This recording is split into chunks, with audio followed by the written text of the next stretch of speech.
Welcome, welcome to session 15 of In a Land Not Their Own. And we jump right in.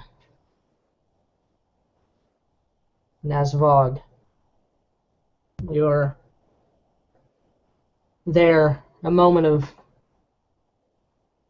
isolated quiet for yourself amidst the hustle and bustle of the Longhouse, which is more than usual a buzz with activity as your recent discussions with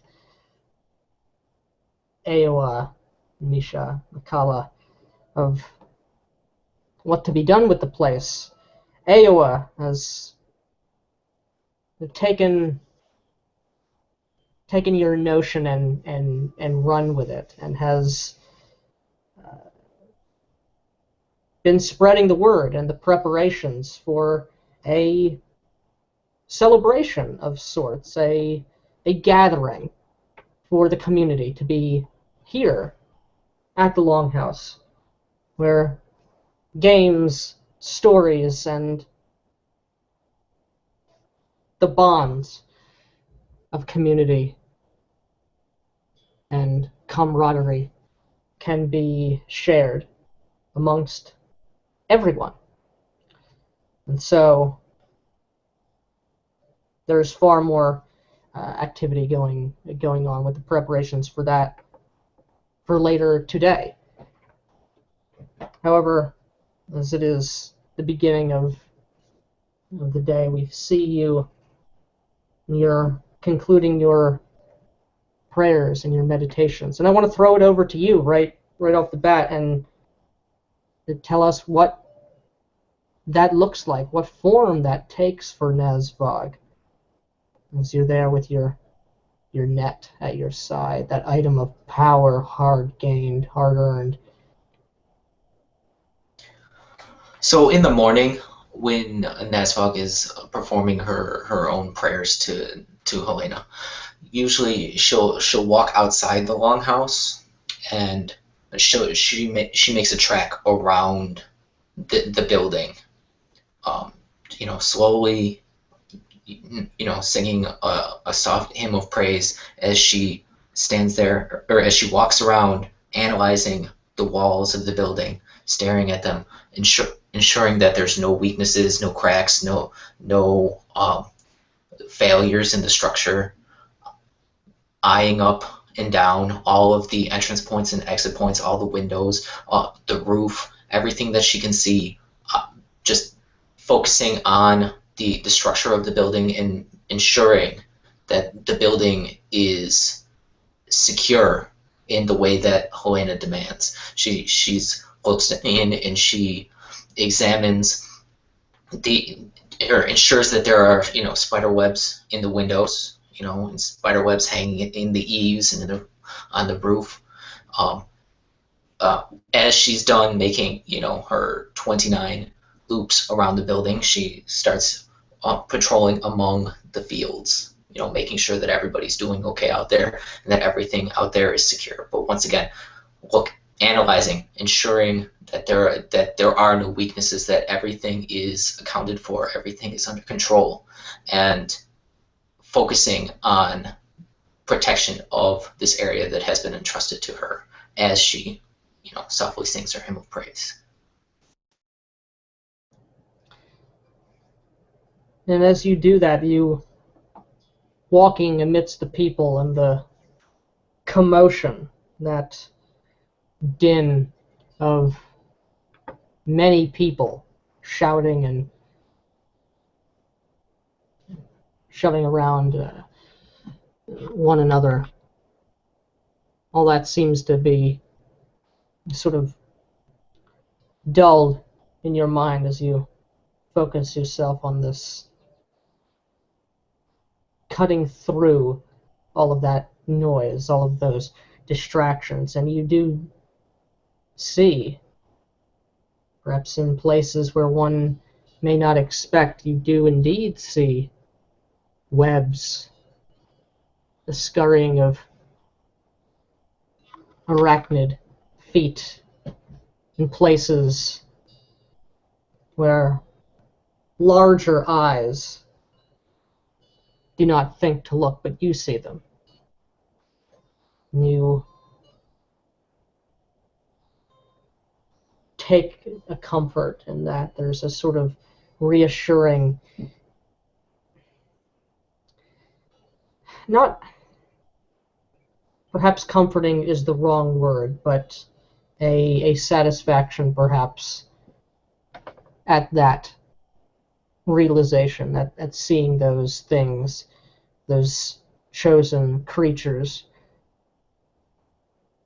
And you feel as you walk by the taut, fibrous strands of that woven, intricate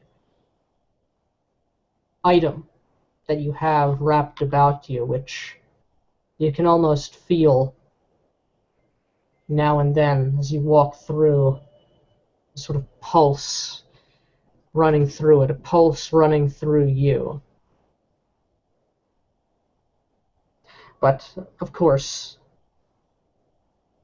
you find nothing amiss.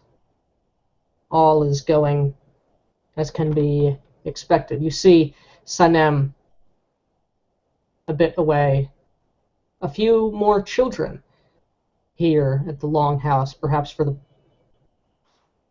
celebration to be.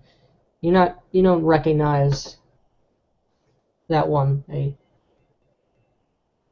human girl, play some game which strikes you how odd for a siren child to be at play with another species, a land-breathing species, a species not of the waves and of the storm, but such is how life has led you, and her as well. But you conclude your circuit and see Awa. Rush up to you. That's fog. That's fog. Believe we're. Yeah, she has like, cloth and holding a basket in her hand, as she's got some dirt smudges, some soot. She's been just as hard at work, more so than perhaps anybody else, in getting this show on the road, so to speak. I think we're almost ready. What do you think? I hope a lot of people show up. We've all been spreading the word amongst the town. I think it'll be a good time. I think you were right. This is what we need. Well, maybe one of the things we need. But what do you think? It looks good. I do not think that we have enough fuel for the fire. We must get more, just in case. Oh. We must get some. You send some of the men over, get some peat, it burn, and they can come and bring it over. And if we need it, we can put it on. If not, we can save it. It is fine. But it looks good. I think that it will be a good evening. I've invited Nali. And is she coming? Yes. I like a kind of surprised, like, oh, she's actually going to show up to this. And many of the foods and good things from the Manor House, said she'd be delighted. I hope she's not too busy. She and Azad, but I'm sure they'll be here. I'm sure they'll be here. Yes, it would be very good to see them. It is good to bring all together. So I thank you for this. I did not think that they would even wish to come to this. So it was good of you to think of this. And she has like a big open mouth smile and sort of like puts her hand on your arm and then proceeds back to the many things that need doing, like more fuel, like taking your words, like more fuel. There was clearly enough fuel. Like she's just being paranoid. There was definitely enough for like one fire for one night. Mm-hmm. Nevertheless, one can never be too cautious. And people seem to be in good spirits, which is nice to see. Things have been self-sufficient here for a time, but there hasn't been much cause for celebration, for dare I say, revelry. And it looks like people are really latching on to that, and that's put a spring in the step and a breath of sort of fresh air in the atmosphere here. It's a palpable thing, and even for you, your paranoid, cautious self, it's kind of difficult not to kind of catch that a little bit. That almost that buzz of excitement and that comes from before a big event, something of this nature. And you see many familiar faces, not only of course from the Longhouse, but from elsewhere as well. Obviously Lucas Milton is there, Sturm, the ogre, all of the people of your community, but you see as well, milling through the crowd of people, which there are carts and barrels and containers of various sorts, foods and wood and tools, supplies for this soiree, shall we call it. But you see Lanius wandering about, conversing. That's really surprising. So I'll go over to him. Ladius, hello. It is good to see you. Ah, Asvad, it is good to see you as well. I did not expect such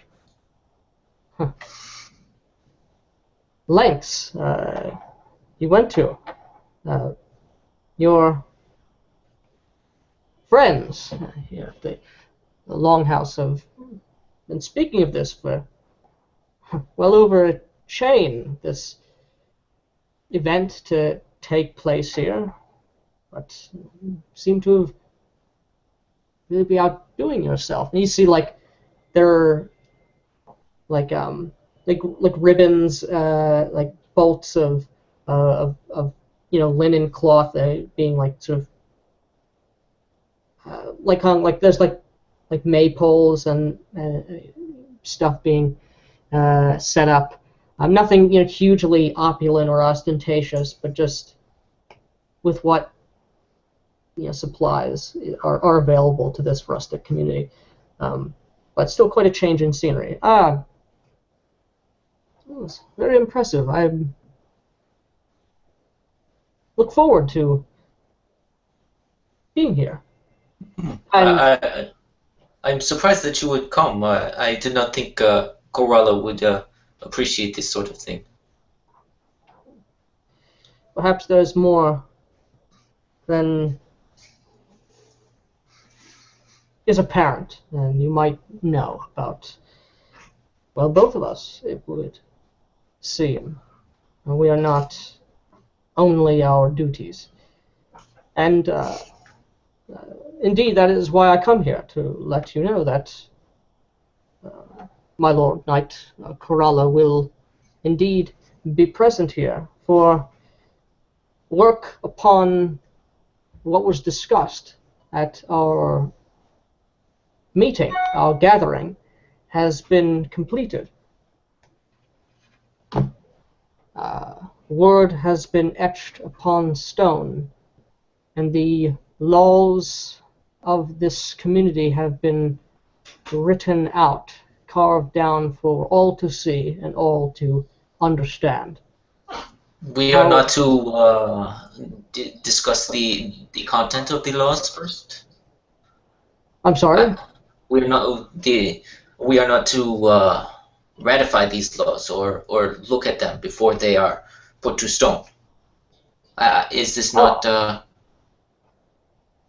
I do not know. I always did. I was. still change, but Uh, very, very well.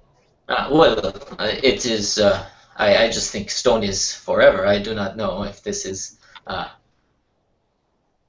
If never be Corella does not have this faith in us, this is fine. I understand, but still. It would be good to share with but the it is people good that to it hear. will be Yes. done, and it will perhaps be good for him to be here present amongst the people in this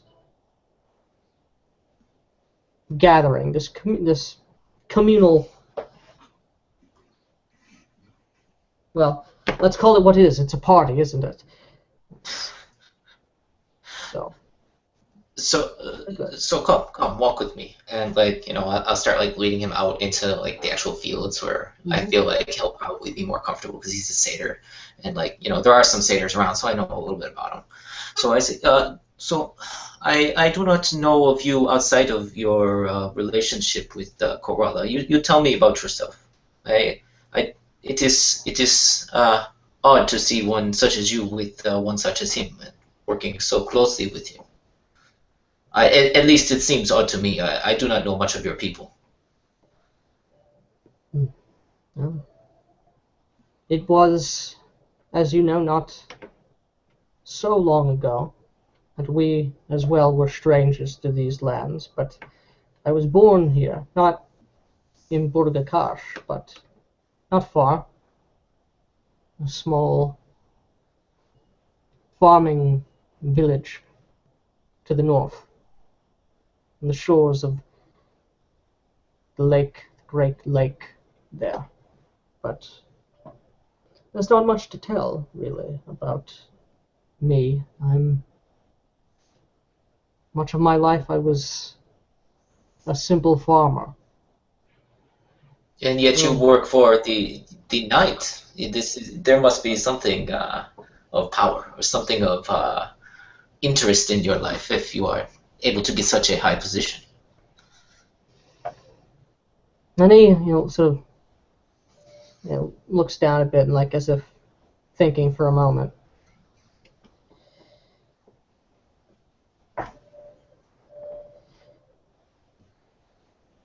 Huh. I care deeply about my family, about my community, about my friends, the people I share this land with.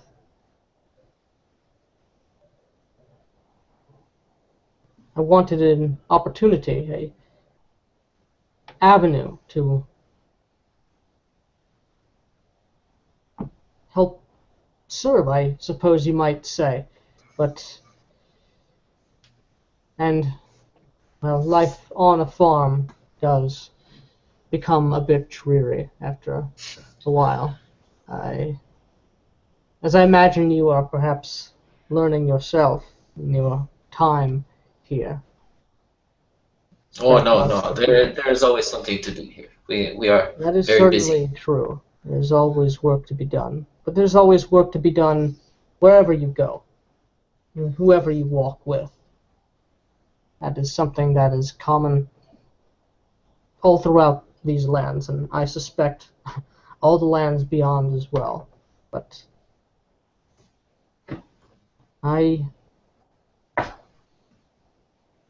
consider myself to be a loyal individual, a hard worker, in my own way. I suppose that fire in me, that drive, perhaps it caught someone's eye, but no matter. What of you? So, if I may, you pray for these trolls then? Yes, you pray to the trolls. I give praise where it is due. The trolls are the masters of these lands, ancient as they are, as they both are. When you have seen what I have seen, perhaps you will see. I know such ways are strange to you, but it is not really so different than you might think. Come now, no, you can tell me. I will not tell Corella. This is fine. Like I know this is bullshit. Like I know he's a cleric. So like, come now. It is fine. You can tell me this. I, I'll tell I you what. will I will tell no one. If you do not worship these trolls, I will not I ruin your give position. praise where it is due, but that is. There are many powers in this world. It is good to give praise to many of them. For Yes, but we if all you live upon the soil. We depend upon the grace and the bounty of the Ground King. For the Thunderbirds, the Shower Swans, for Igvale herself, for Leviathan and the bounty she provides, for Morgul. All this world is under the domain of many such beings. yes, but if the divinities they're jealous, yes, they do not wish you to be saying, oh, I will praise Patash, oh, I will praise Belex. No, they do not like this. They say you will praise me or no one. Give me an insight.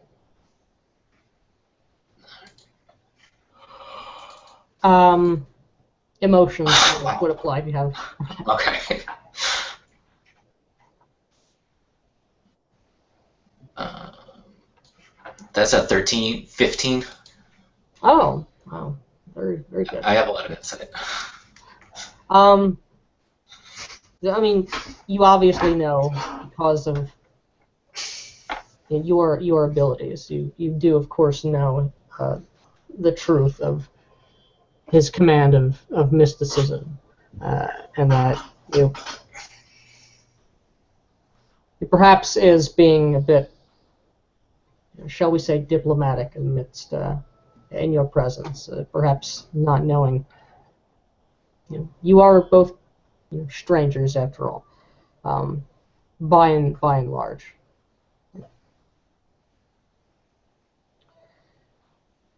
And you got a 15. Just a kind of there's a look of shock just for an instant that like, oh, this fish lady knows stuff about the divine. Like, oh, okay, that's also true. You're right about that. Still, while I give praise to many, there is, yes, indeed, there is one whom I give praise over all. Is this your Bacchus? Your creator? I smirks slightly at that. Like, No, no, I know many of my kind give praise. Well, Bacchus is our creator, but no, no. Uh, it is to the Lady of the Fields I give my highest honors to Quitterion. This is wise. She is a good goddess. She gives much to us. We we could do nothing without her. Uh, it is a smart thing for you to do. Not. You wander through the fields, all more dotted with those strange cairns. But with that, we change our scene to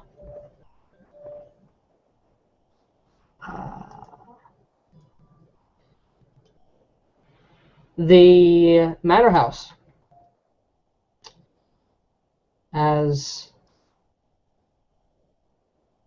if I can find the there we are. Malachite, Nazad.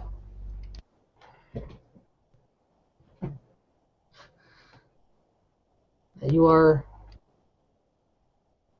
together, and wherever Azad would have you, as this green monstrosity has come to you with clear distress and distraughtness upon his voice, and perhaps to avoid yet another scene in this this thing. It You would are have been up entirely to Azad how to handle it, for Malachi just strolled up and stood outside of your doors for maybe 20, 30 minutes, going up to, depending on how long your guards would allow me to just stand there, up to the hour, maybe even just standing outside, looking at your manor house, maybe interrupting business or something because it looks scary. Would have been and of course there's many. Yeah, as I've described before, there's a huge number of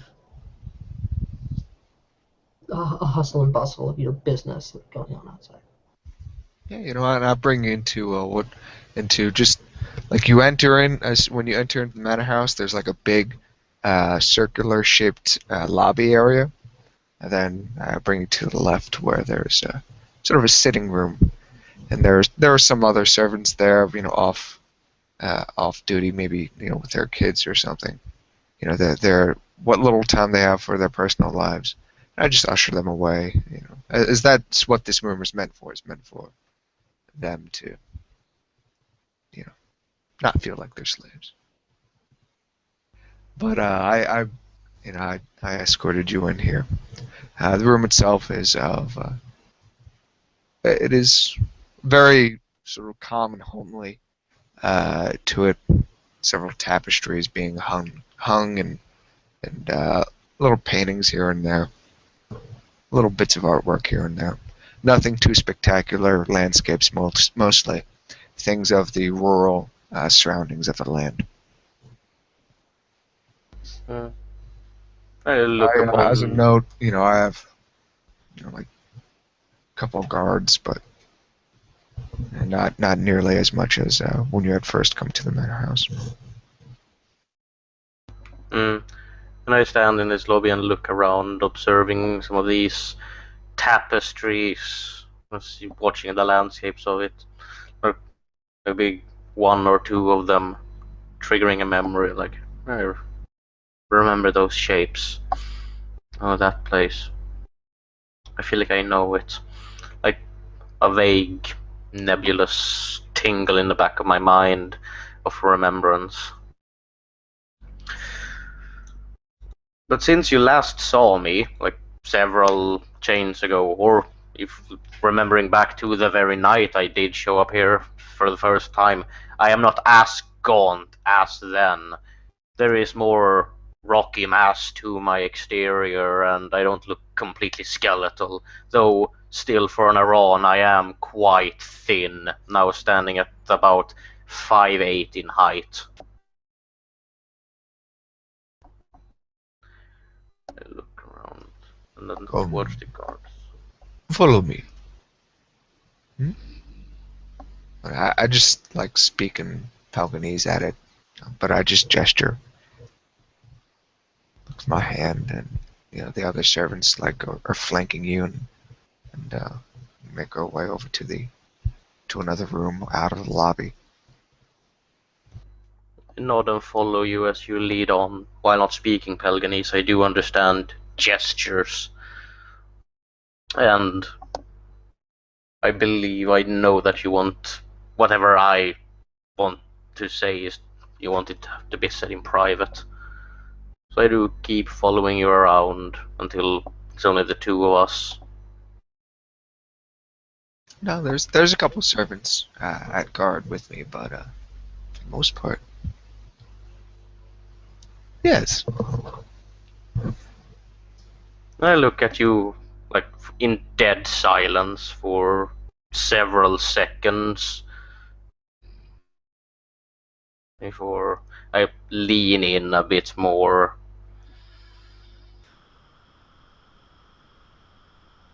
Do spirits often speak with you, and are you learned in their matters and ways? I say in Lens. Niffen. Oh, right. So I look and I nod. Just like a very like affirmative. Just,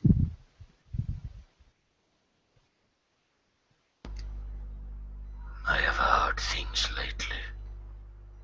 Chittering things. Burning voices. Of spiritual aspect.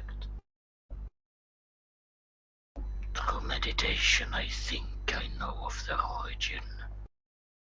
Perhaps. Do you know the name of Ferhang? I think you see me kind of close my eyes or sort of squint in like a visible sort of thought.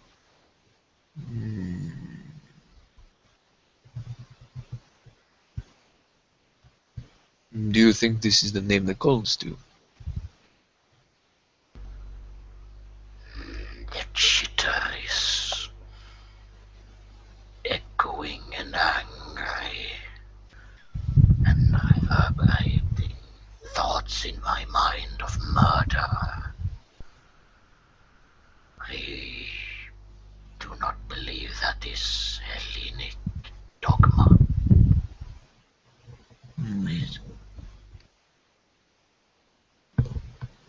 The divinity that you speak of, it is known. It is a friend. You are, I feel perhaps you are not assailed by a malevolent creature. I do not believe they assail, but call. My meager understanding is that she screams of murder and vengeance, and I do know that such thoughts have permeated my mind through several lives at this point. Maybe this friend of the angel has started to sing to me.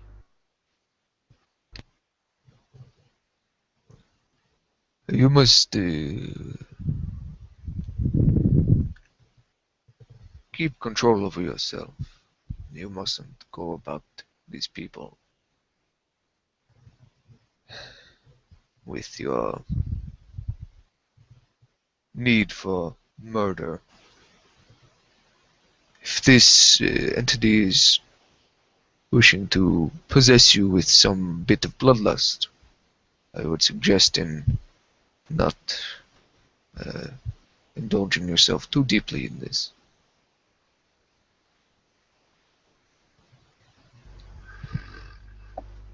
But as per the name, uh, it is a name that I've read of before. It is a friend of the enforcers, a friend of the angel. I see. I see.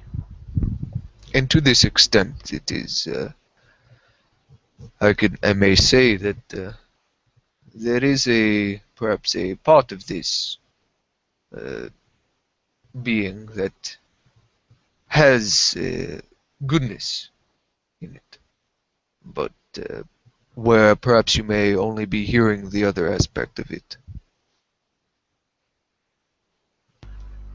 Maybe. Maybe. Such is the difficulty in our understanding of the divine. Very complex. Too complex. Agreed. My meditation lately has been 4 days in extent, but this echoing, homing sound of burning insects scraping and chittering, it enters in idle hours, and this lust for the shedding of blood, it comes when I am idle. I repress it for now, for I feel there are no deservers of those in need of maiming or bloodletting around. But if you have material of this spirit you could guide me onto, I would appreciate such. I'll do what I can. This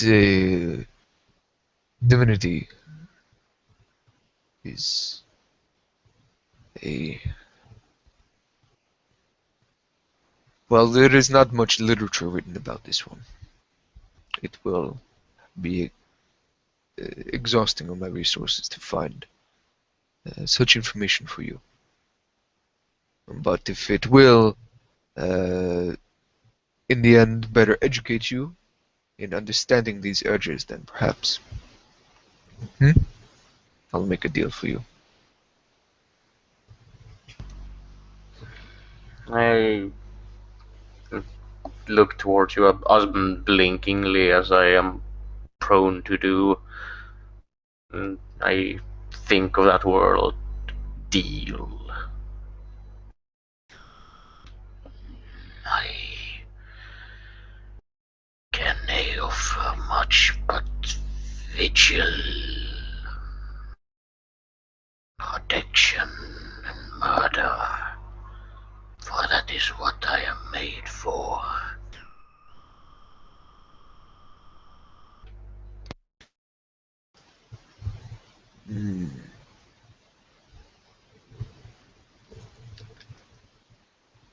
I just sort of look at you for a pause. I do not proclaim that I do know much of your people, but uh, for what I have learned, it is not this bloodless or this focus towards war that I have read of your people, but of stoicism, of defending the wall that blocks between the family and the monsters. There is a honor in that. Such is true and right. Though I feel the circumstances of my splitting has made me aberrant in Shaustian scope.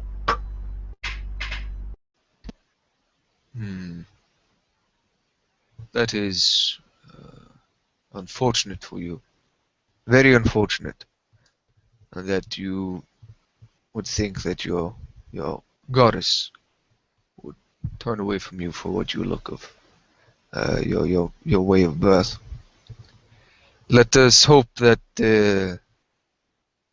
these whispers, these spiritual calls that you feel in you, this l'amour farang, this one is not the same. I nod at that and look around a bit more before I start to turn around and then stop to look back at you again. Have you taken the precautions to guard against the prowling hag? It's not. Good. Remember, if you are approached by her, call her grandmother. Her curse will prevent her from harming you if you resent such a gratitude toward her.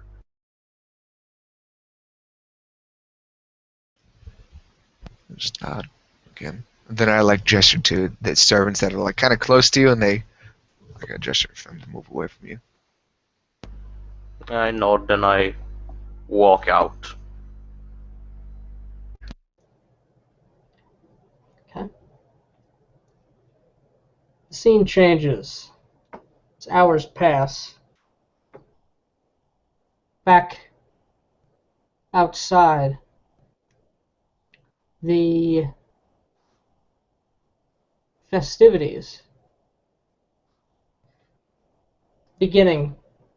People from the beaches, from the farms, from further south in the community. Dozens and dozens and dozens of individuals. Them all around, being gathered. Instruments being brought, food laid out, games being played.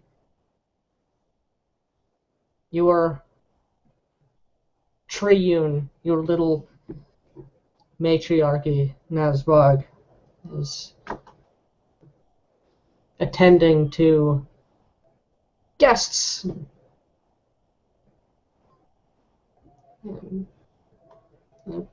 Friends that both near and far, of all, and all sorts are here. Human, satyr, sprite, orc. A little microcosm of the larger community. There are wines being drunk by some people in more copious amounts than others, brought down from the fields by the orcish vintners. Oh yeah, and I'm making sure that Linnaeus is getting hit. Like, he never has an empty cup. Like, he's getting more cash wine the entire time.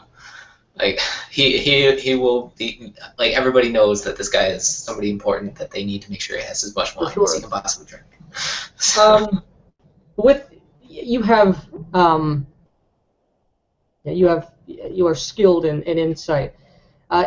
Clearly there are satyrs here that are fulfilling.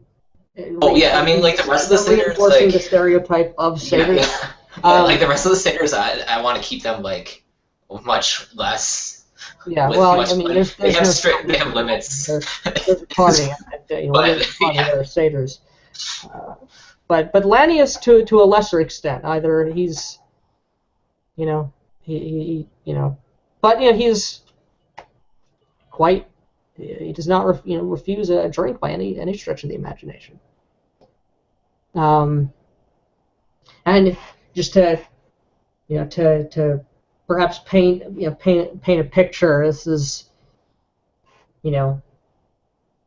it's a it's like part almost like country fair kind of thing, part family reunion, part it's very casual is the wrong word, but I'm going to use casual. It's very open, like friends and family. Like we all know each other here. You see, there are orcs that are playing weird. Okay. Yeah, they're playing weird games. You're not sure what it is. They, usually three of them standing, around an open space. One of them shaking like a cup with, their bones or stone chits, and then fling them up in the air, and they talk rapidly fast, just speaking for anyone who knows Thraxa, just like speaking different like numbers, all like in rapid succession before they fall down upon the ground there, and each different symbols in Thraxa. And you're not sure what it is, so you go over there and check. There are obviously satyrs and humans singing songs and stories of the War of Reflection, and of deeds done by fathers, of patriarchs, of hard struggles overcome, and of bawdy deeds having been done, bawdy deeds that will be done.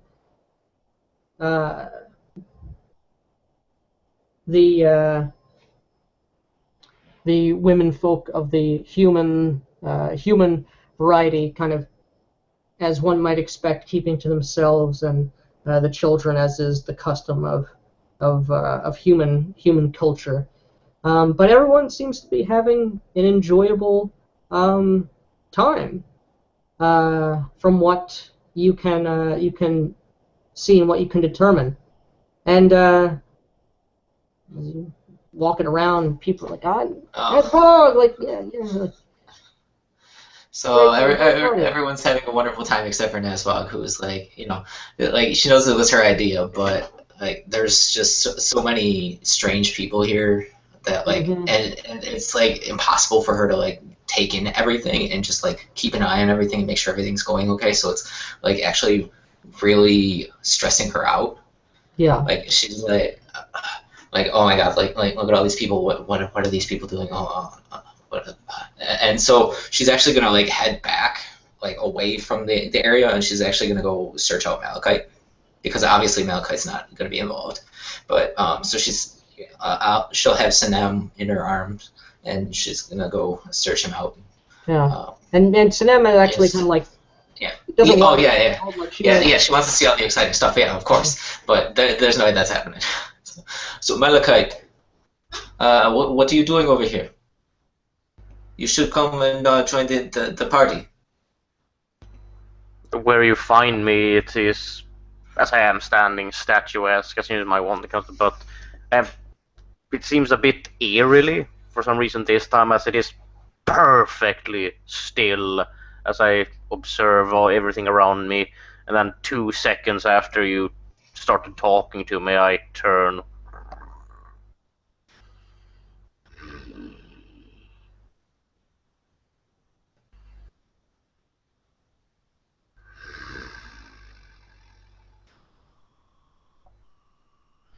It is so loud.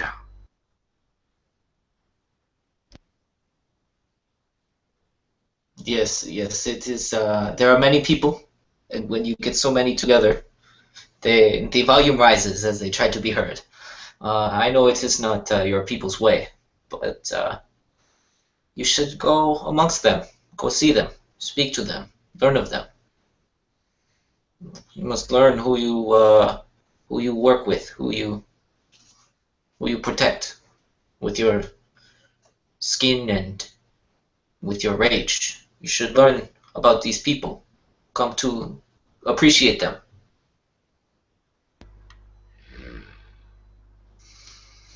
So, again, standing still for 5 seconds before I start walking slowly in this mass and looking over there and then over there, and probably the moment I starting to get close to any group of people, they probably immediately back away as I approach with my 5 in intimidate. But it's quite obvious that people doesn't want anything to do with me, and so I go on over to this place, and then like 15 people over here, and they just in their own way shuffle away, and I just stand there looking at them as they do so, and then stand still for a couple of seconds, turn over this way, maybe go over to that place over here, and the exact same thing happens as people, some of the children who were running around maybe playing a bit, one turns around looking at me, just immediately starts crying and screaming and runs as fast as you can away. They just pull out one claw and observe with tilted head, and then look back to you, saying nothing. Yeah, like I like kind of like wave at you, and then I'm like, well, this isn't going as well as I had hoped. So, yeah, I'll run over and say, Malachite, you must,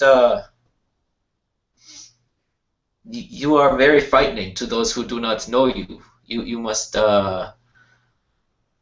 work to uh, soften your approach. I think is the I know this is a hard thing for you to understand, but they are you are very frightening to these people.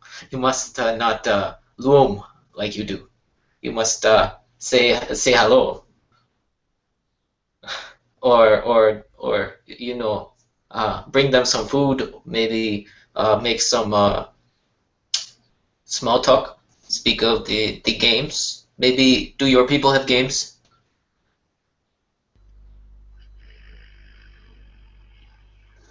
I think back on ponder the word game, and I think the closest thing that comes to my mind is sparring combat. So, Game. It is the combat that does not kill. Correct. No, that is practice.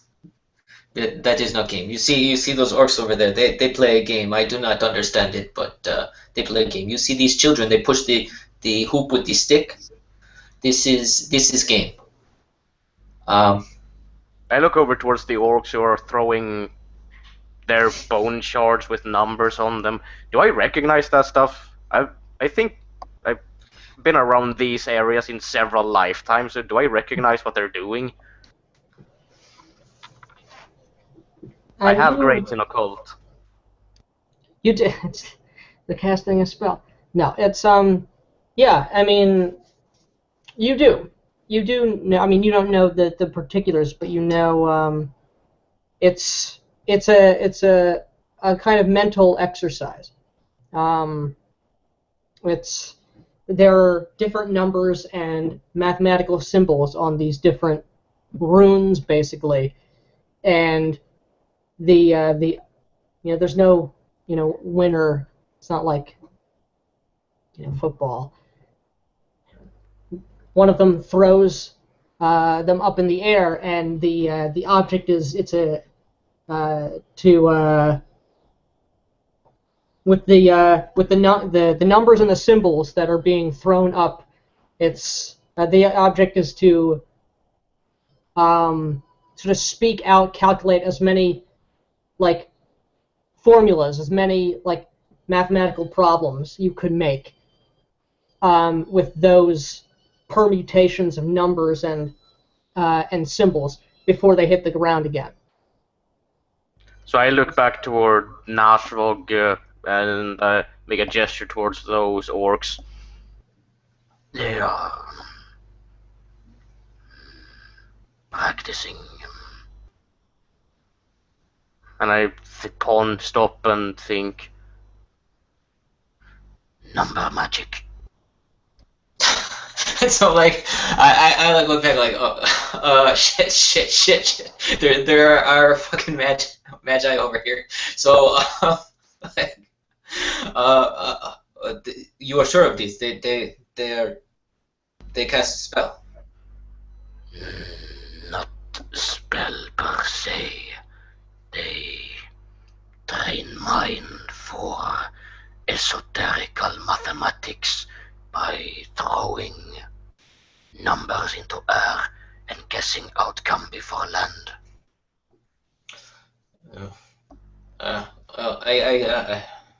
This seems yes, this is fine. This is fine. But yes, this is game. As you see, you see these over here, and I'll like point to some satyrs who are like just like hammering back as much wine as they possibly can. See, this is game 2. They see who drinks the most before they unconscious, before they greet the dreamlands. It is a foolish game, but it is one that is played, and perhaps you could play it.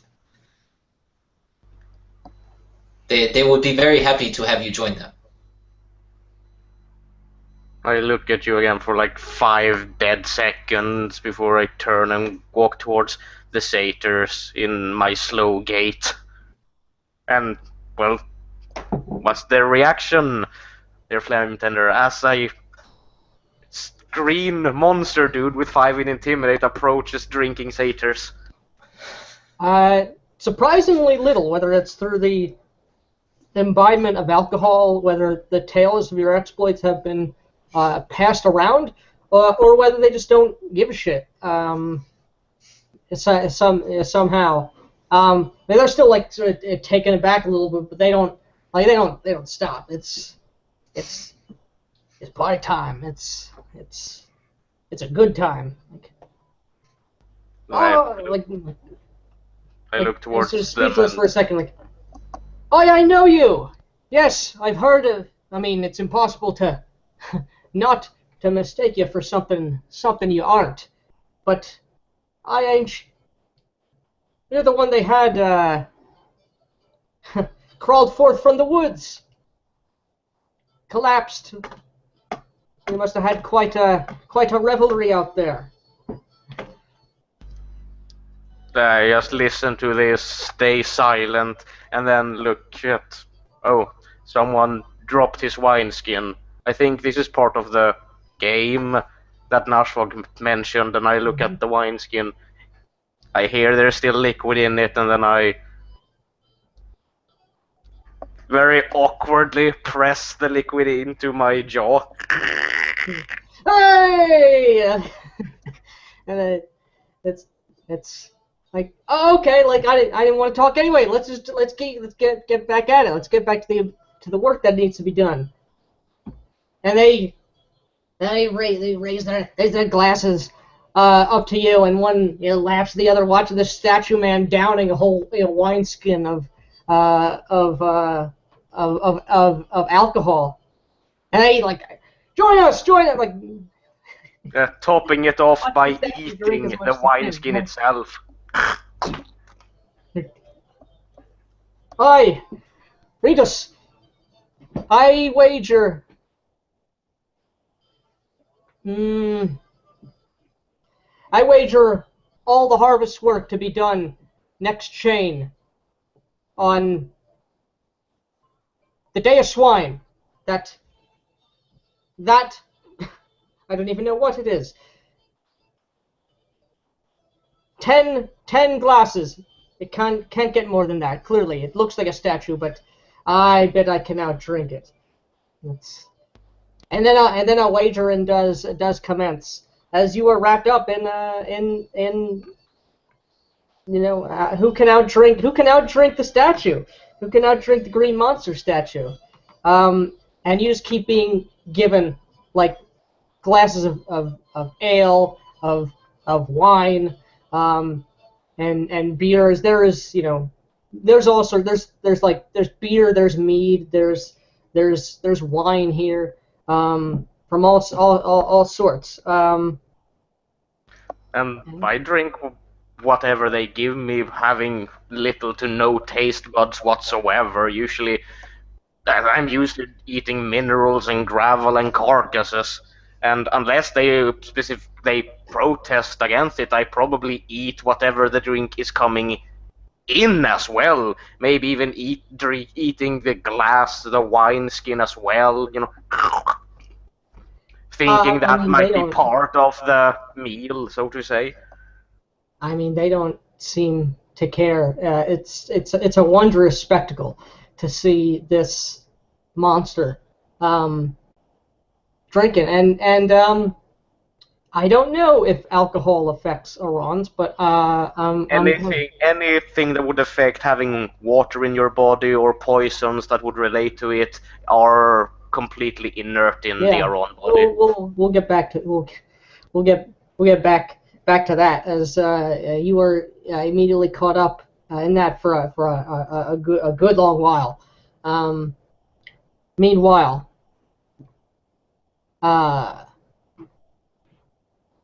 Azad, you and Nali, it is important to be fashionably late to any gathering, and she's got her, party best out.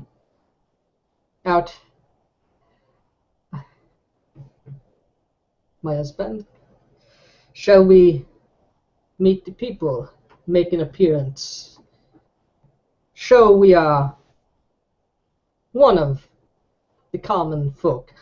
And she sort of smiles like a half, the double meaning. Sort of. What? Oh, behind. yes, of course. I took the liberty of supplying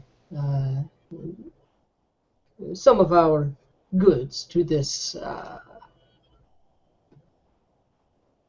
festivities. It will. You did this. Well, of course, yes. This is you are very gracious to these people. In exchange for future trade, and let the people see what we can provide. Let them eat and drink, and know and see what our house can offer them. Perhaps more of these gatherings is to occur. Perhaps in future maybe we should host such an event in honor of what bounty our ships and tradesmen provide. But a story for a conversation for a different time. You know where those ships come from. You know where the shipments are coming from. I do not wish to put our dependency too much on them. For you know which hand they come from, and I have told you why they have come to us. We will not tie ourselves to those claimants. Of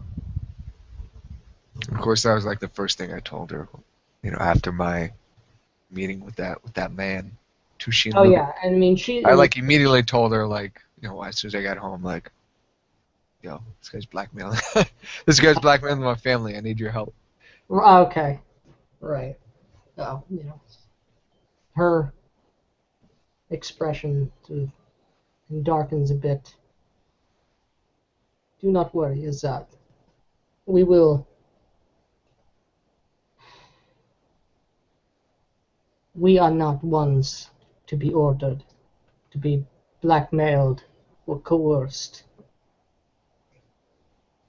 It is we who do the coercing, not the other way around. We will find a way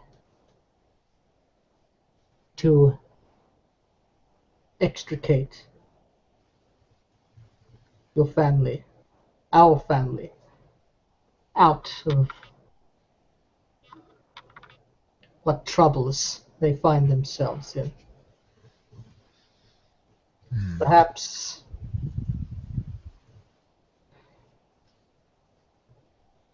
the king will be here soon. Many powerful people. And they see what we can offer, what we give, the gifts we give to people here. Perhaps best to ally with those near rather than those far away. Like I I'm look at her and sure I'm all the king stressed. would be keen to know what the Archduke is planning. You are a cunning man. There's no reason not to play both sides. But come. She, in kind of a rare moment of like, not that you aren't close, you aren't compassionate, but you know you're tigers. It's different. She sort of in a weird sort of role reversal to the typical dynamics. You know, she slowly circles you, not in a kind of like a predator kind of way, but just her tail brushes against your thigh or legs, as if to. And like I'm in like a, I'm not like reacting to it. I'm kind of looking down, and it's obvious like I'm kind of like slouched a bit, like and like my mind is totally elsewhere, and I'm all stressed. And it takes her like a few times of like those slight little touches and movements for me to kind of I like look up at her, and I just give her like this worried sort of look, and I just and I almost half filled with energy, like my hand extends out and like in a very courtly manner as we I guess continue our way. Mm-hmm. And you arrive at this at aforementioned soiree, and you see all that has been described before. You see Malachite standing amidst a bunch of sitting, satyrs, just tossing back copious amounts of wine in an almost sort of robotic fashion. You see. Reminds me of my time with the temple. Yeah, exactly. Or how they tried to force a lot of drink on us. Yeah. Yeah, there are flashbacks as it's there's a lot of it's not just satyrs who are getting rowdy. It's it's a lot of people. There are women and young girls who are sort of like a kind of like a spin dance kind of thing. There are people around like maypoles who are doing like some weird kind of like jig-like dance as they circle around this pole and weave intricately these different colored ribbons around the thing, and then it's all woven up. There's cheers, and then a different group it's unraveled and they dance the dance again. It's a grand old time. It's like a country fair kind of thing. Or Yeah, exactly. It's that kind of vibe. I mean, I look at that, and as we're sort of getting closer and like in it, and we're sort of going like into the little fair here, my energy slowly is brought up as people are like, oh, hello, they're here, oh, Nelly, people are like saying hi to Nelly and whatnot, and people saying the hi to me, but I'm just giving them like a just like a look and a wave, like oh.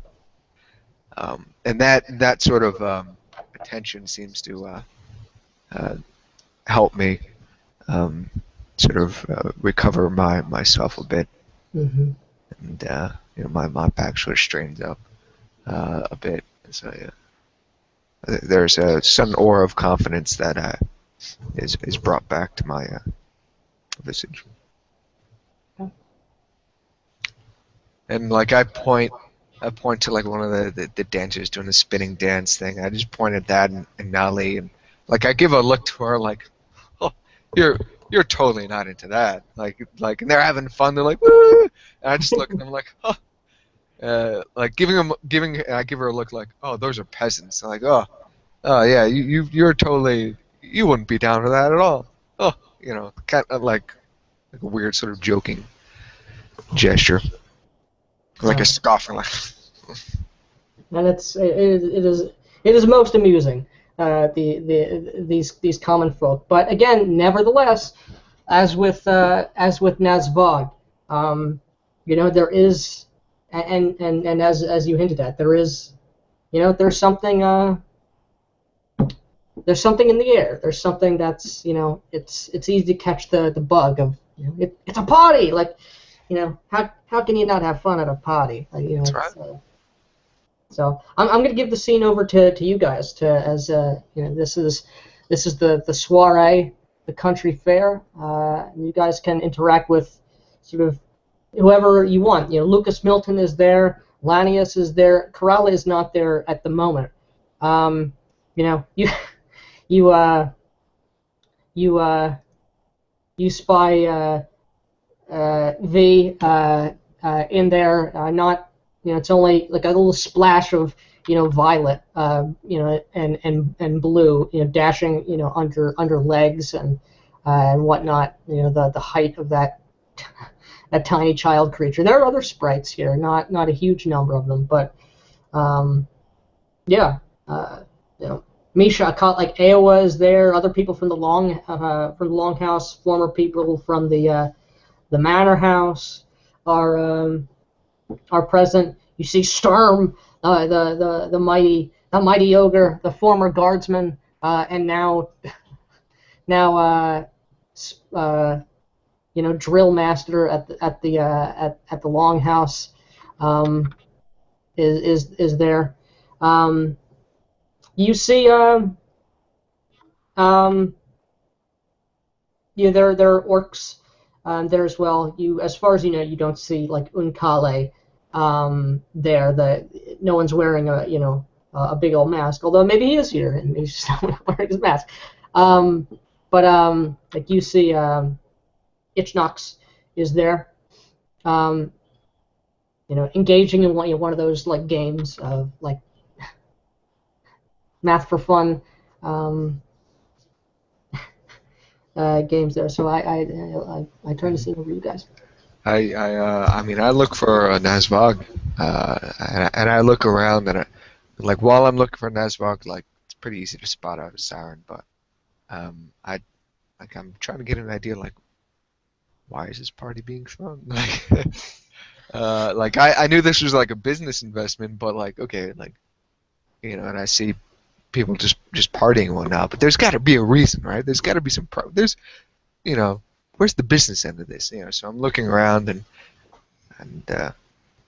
Nesbog's like gonna be around the outskirts of the party. She's basically like, well, she's obviously stressing out, so she's like, making sure that like, that not too much of the wine or the food is going to waste. She's making sure that we still have enough, like that she's not going to need to like get more for tomorrow or anything like that.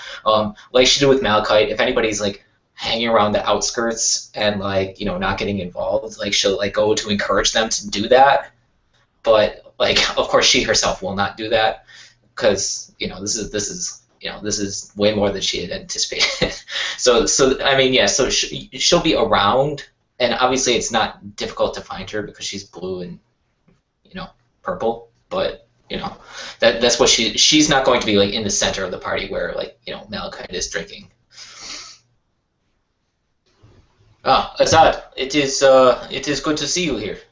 Oh, Miss Vogue, why are you so far from the party? Come, will you join us? There are too many things to do. It is You the are others can enjoy very the busy. Very busy, I see. Come. Uh, And I turn to Natalie. Then I look back over my shoulder at you.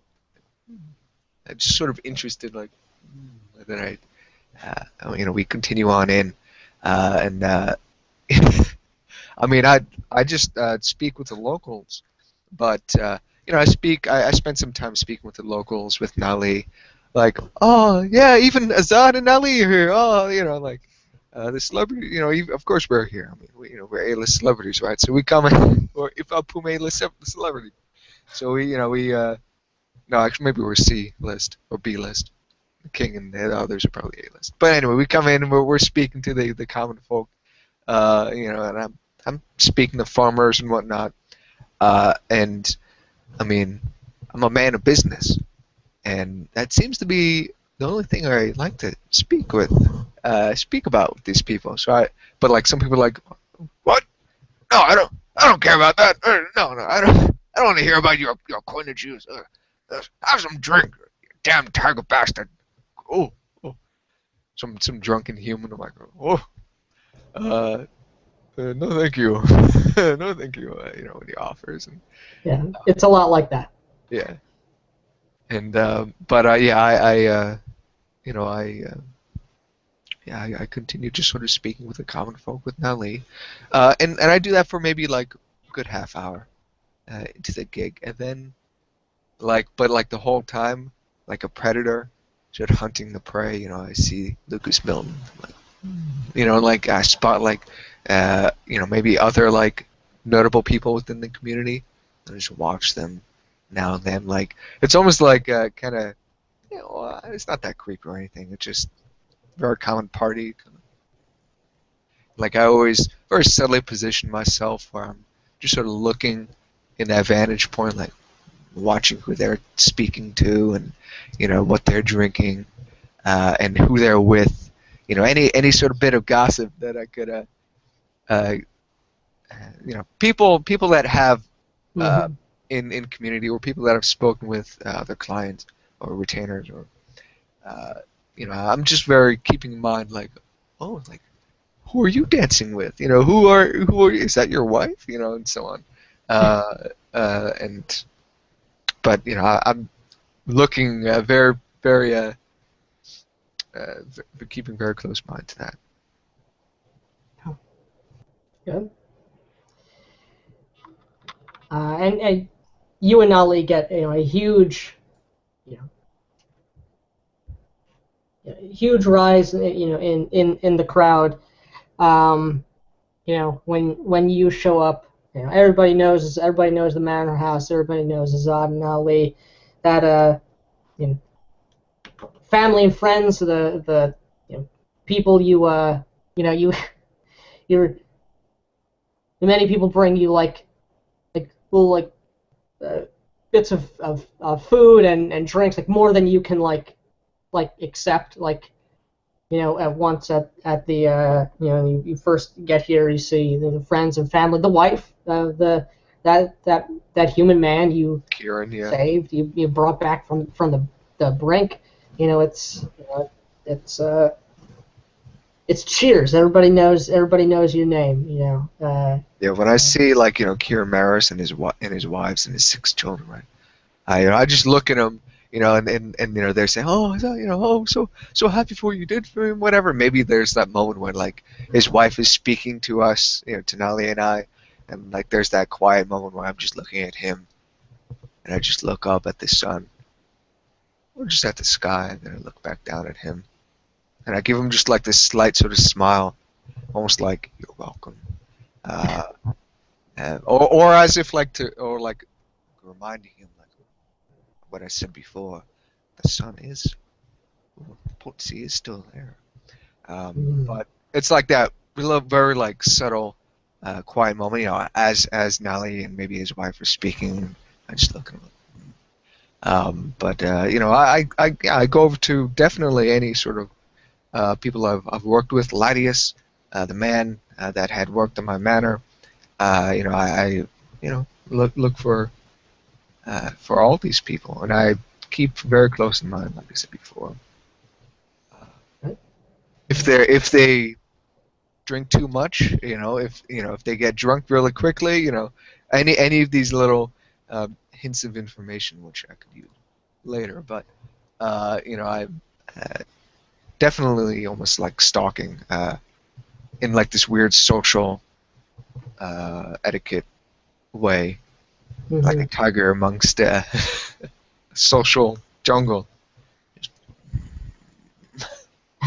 looking about. Yeah, you do that, and after a while you hear like someone is sort of call out to you, Zani, and turn around like who is it, and then you look down and it's that child thing, it's that thing, that blue sprite thing that you where you saw you. I was at the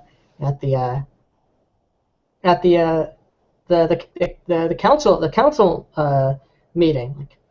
Like, I did not think you would show up. I am so happy to see you here. This is wonderful.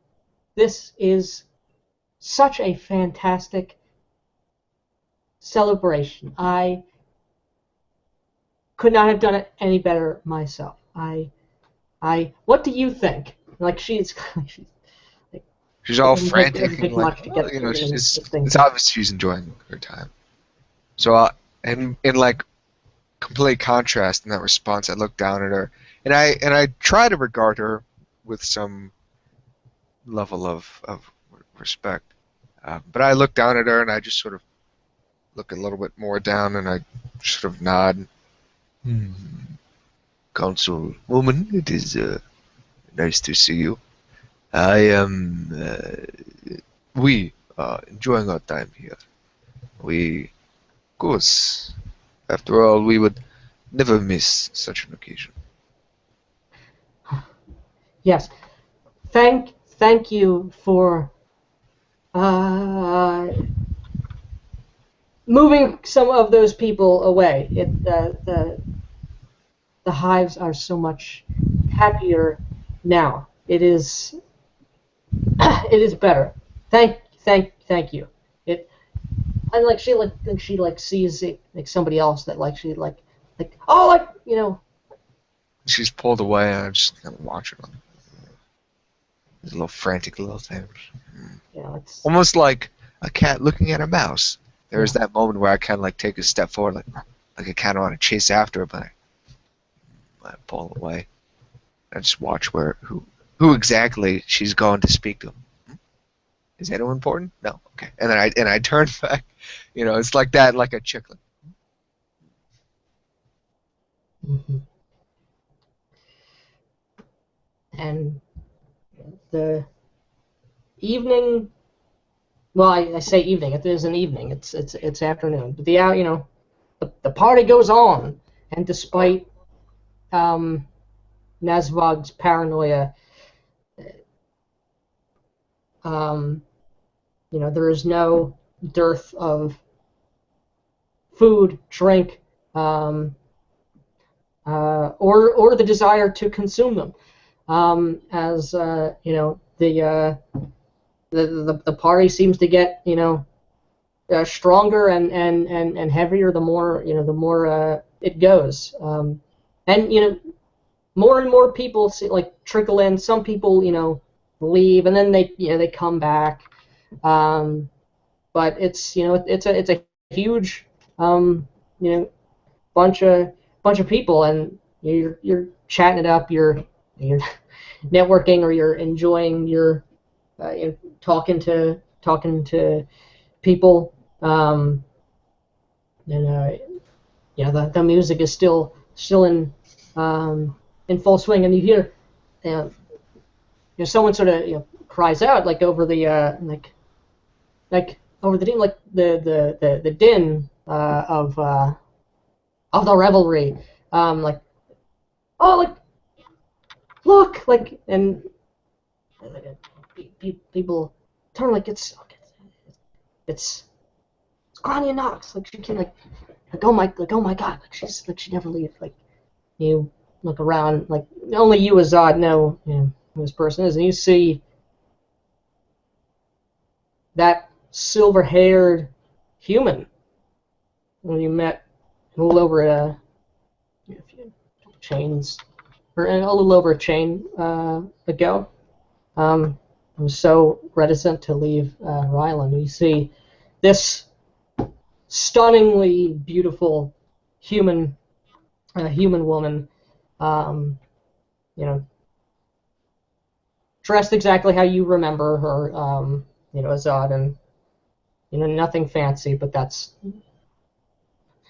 she's not underdressed for this place.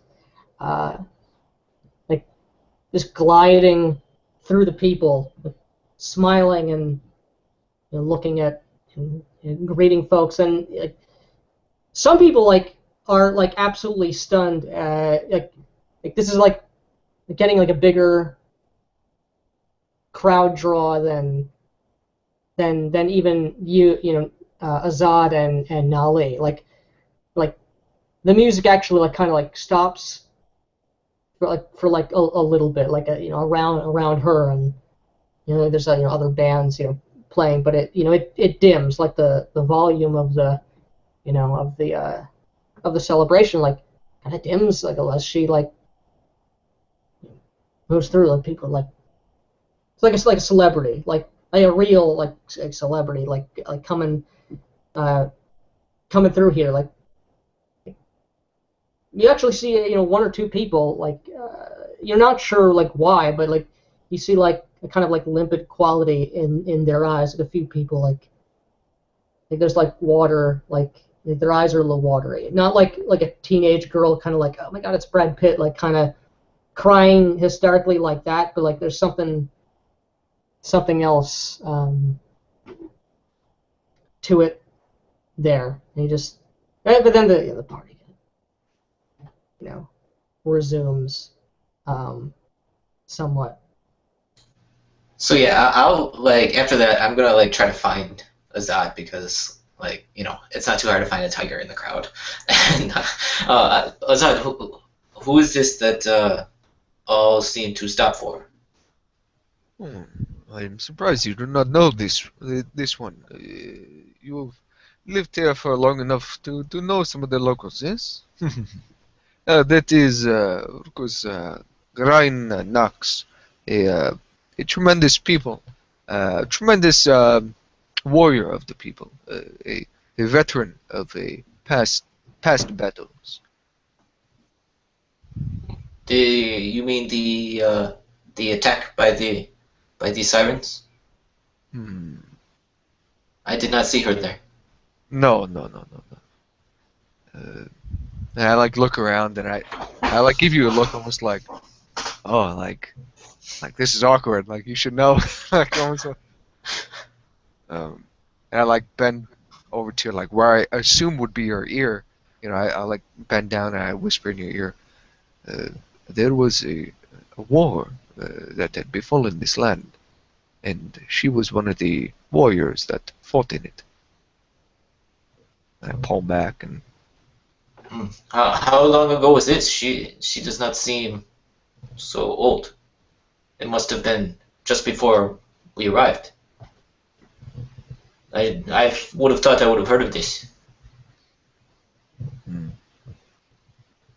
It is not a common, Apollo. It is not a common thing that people wish to normally speak of.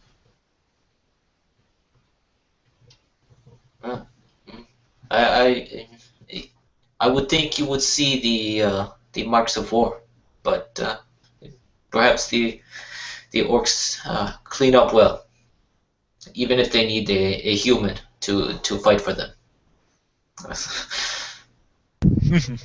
That laugh.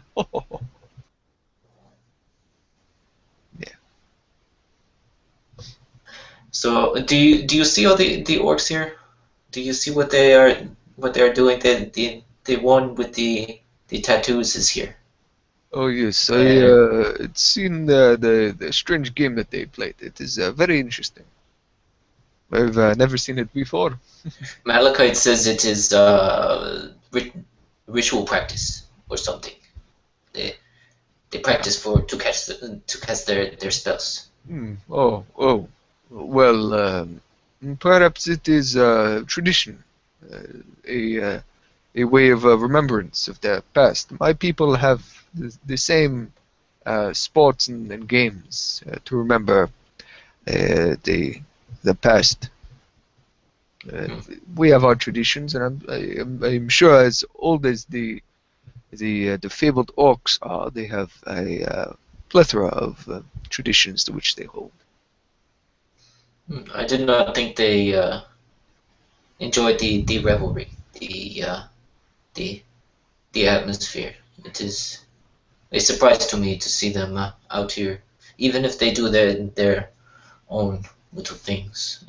I did not think they are not like the satyrs, at least to my understanding. They do.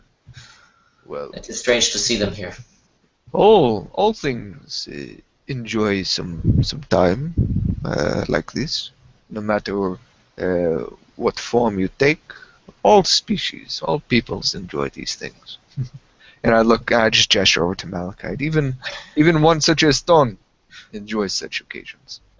And as you look over to me, you see me like holding I don't know, a jug of beer or some of that kind of liquid, and I just empty it right into me, and there's like a circle of satyrs that have fallen over around me, and I look down at them, and I stand very still, seeming unaffected, as I stare down to people just having fainted, or one over there is vomiting.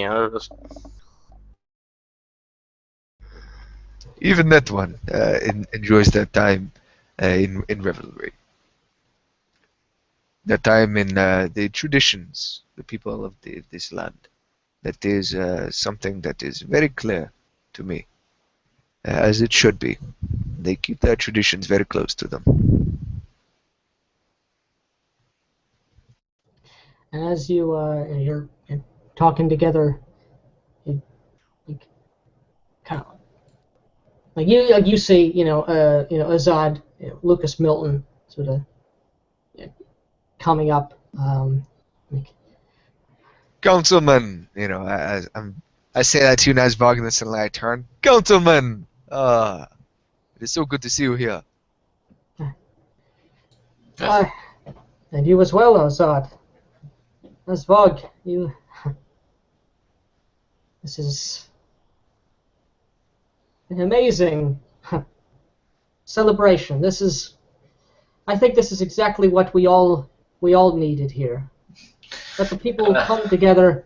Let us all be as one. Share in the community. Share together in our bond. Look, I think it is. It might be a little too much for me, but yes, do not give me the credit for this. This is Iowa, Akala. They do these things. No, this is all of us. This is all of us. And you as well. And you too, Azad, are Just smile to be commended. It, Providing food, drink.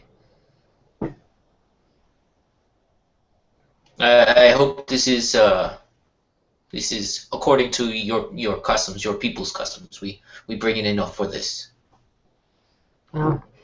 I think we're all having a grand time, but he kind of like looks away and then kind of looks back at you, but you are not partaking, Nazvog. If you wish understand our customs. You should take part in them. And he sort of like holds out like a hand to you, and he like has like a smile on his face. Come.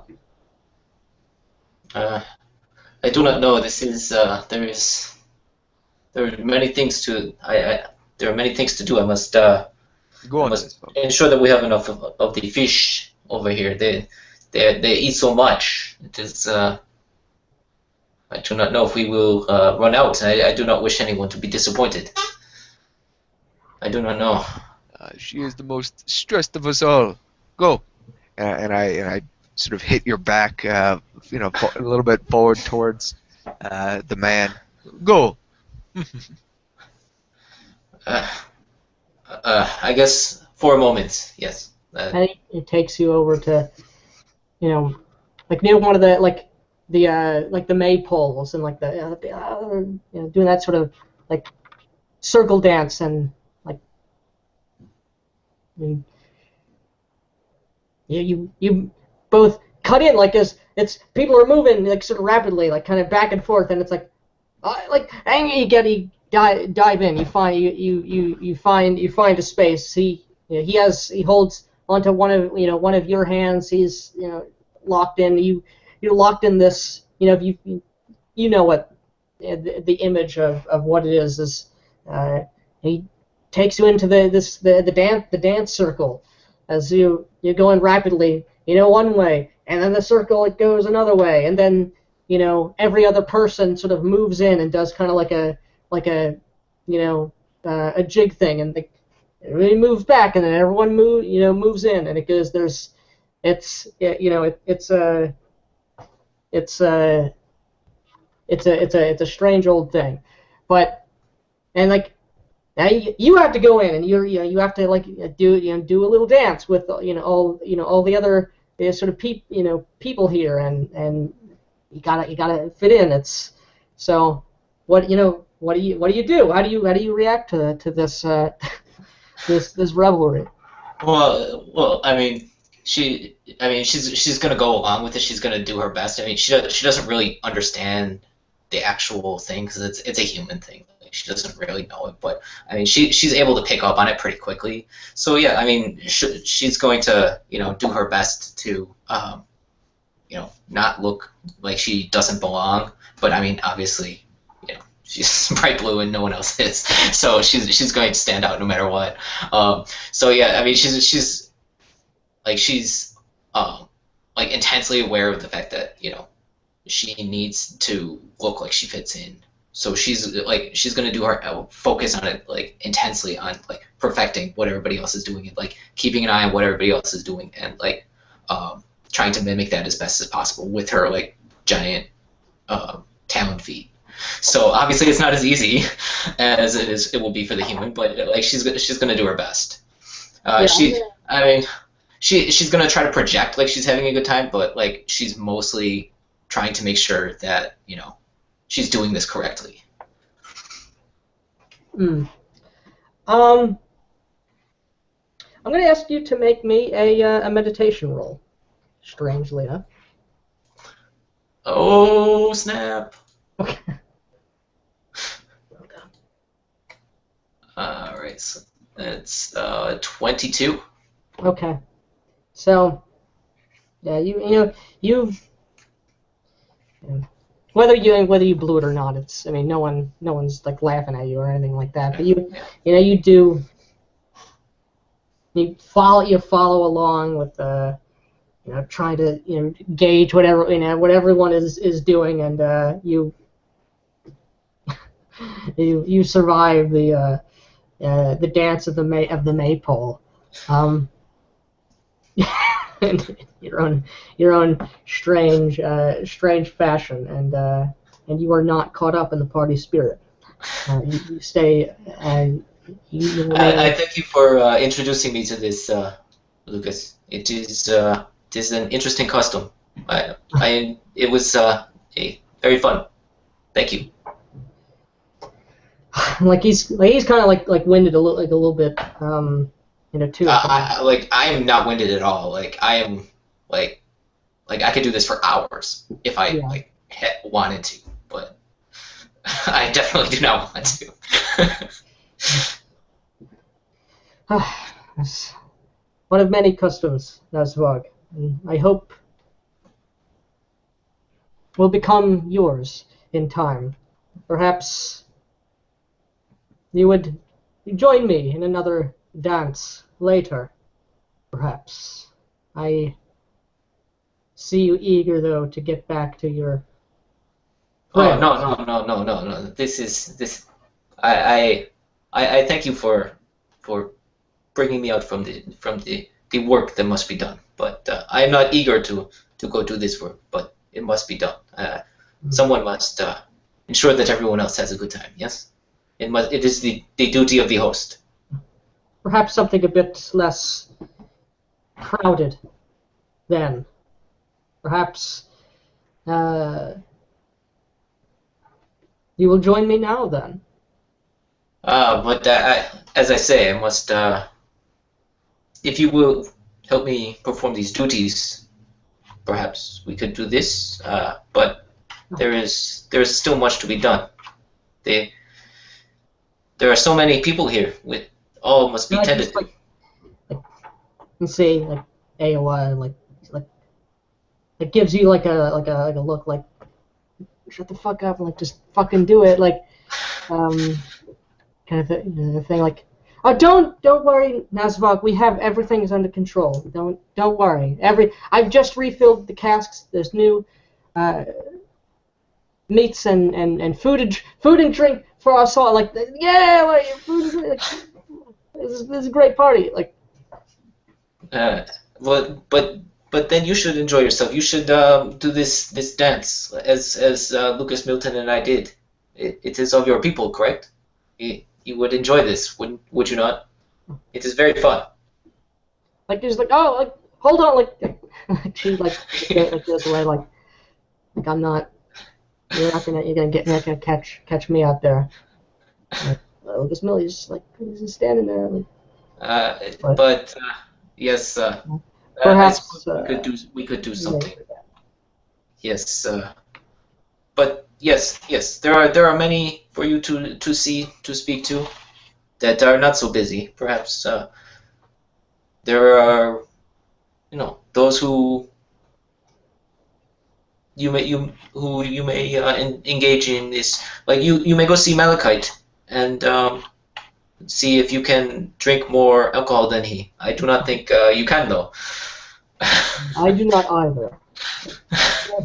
Another time, then. He like takes his leave. Meanwhile, Malachite, last man standing. And I do look around upon the other satyrs who has fallen over from drinking these things, and myself I feel like a jug of water that has been filled to the brim. Do not feel the effects of alcohol upon the mind and the body in that way, but I am literally filled with liquid, and I find it uncomfortable as fuck, because I generally don't drink anything. I start to very slowly, like, take steps around, so looking around, and on one particular step I lean a bit forward and wine and beer mixed together literally falls from my mouth, almost looking like I was leaking. You're not the only one here, so. So I walk around and why do people keep doing this thing? I ponder. It feels incredibly uncomfortable. The joys of inebriation. But I keep walking around, and there I see the orcs be doing their throwing numbered stones up in the air kind of deal, and I see them. I walk over to one or two that I might know by name-ish. Maybe one of those I have been questioning about local mythos and horrible creatures and such in my rigid hunt of what is foul. And I just, because I want to make the swilling of the liquid inside of me stop.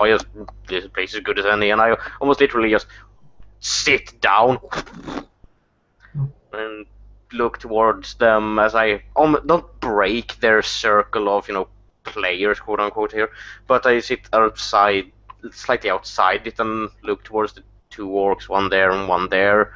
And then I see I still hold that particular jug, and I open my mouth and lean forward a bit, filling it as if I were filling a glass. See, Yep, it's filled, and I look towards either of them, holding it out quietly, as if anyone wants to have some of this liquid. If they are disturbed by your behavior, they do not make note of it. Actually, they are very intent upon what they are doing, and you recognize Ichnox there. There's a female orc that you've seen before named Veltrax. That you know the name of this orc. Again, they the stone chits hit the sort of the ground before them, and it's sort of like the grass is kind of like stamped down, so it's a little flat. And one of them picks it up, shakes it a little, and then here's puts in like a gourd or something, shakes it out, puts out 6 of these chits in the orc's hand, and they sort of look at it, and then he closes his palm and throws it up in the air, and then they're all they're not even watching them go up and then fall down, just looking down at the ground as they drone off mathematical esoterica. Exactly. And then Ichnox clearly listed off more. Well, he talked more. I don't know how knowledgeable you are in mathematics, if at all, really. I have several grades in academics, but no forte in math, so I can count on a couple of languages, but right. I mean, not if something you I study. If you can understand any of this, I mean, you understand the concept of what's going on, but if you can catch any, you can roll.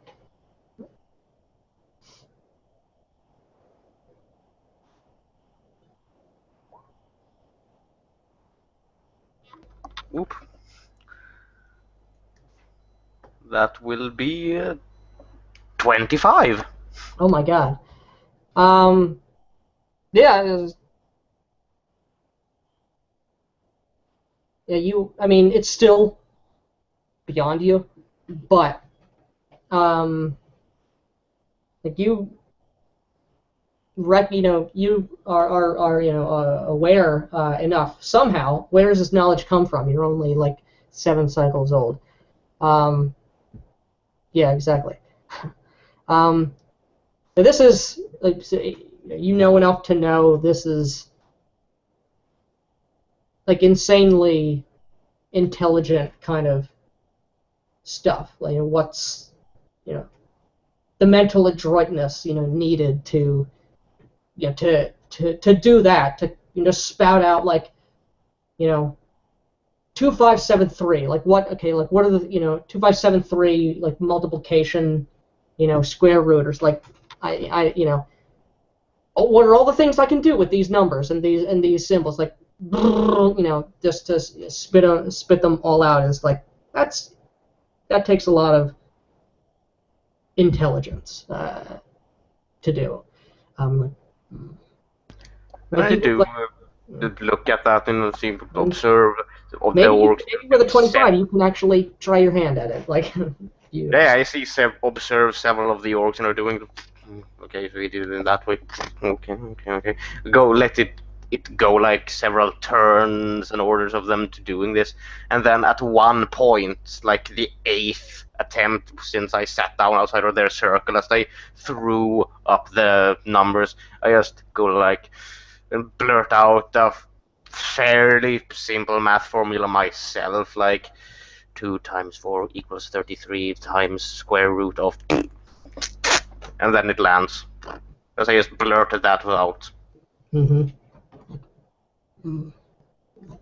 It also, nod to you a little, like, oh, that's well done, like, stone man. Yes, you understand the concept. You try. In time, perhaps become more skilled. Like holds out these runes runes to you, like, all right, like give it a go, like, and we're gonna give it a go. I nod at that and partake in the meager fashion that I can. Roll me the academics. I'm curious. Oh my god. Well, someone did well. Someone did quite poorly. Amazingly. Not as good at all. Not as good at all. That is 16. Okay. Yeah, exactly. Someone had an aneurysm. No, like, it clearly, like, Ichnox is like, still. I mean, it's not like haha, I beat you, but you're like, okay, very good for your first time trying to perform this super complex mathematics and.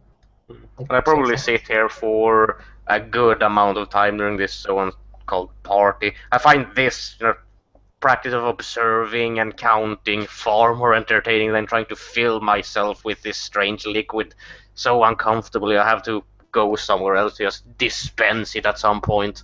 But right now I'm just sitting here talking numbers with orcs. Mm-hmm. You hang out with the orc crew for a while. Before but by this point, like, hours and hours have passed. It gets like dusk at this point. I don't know if that's about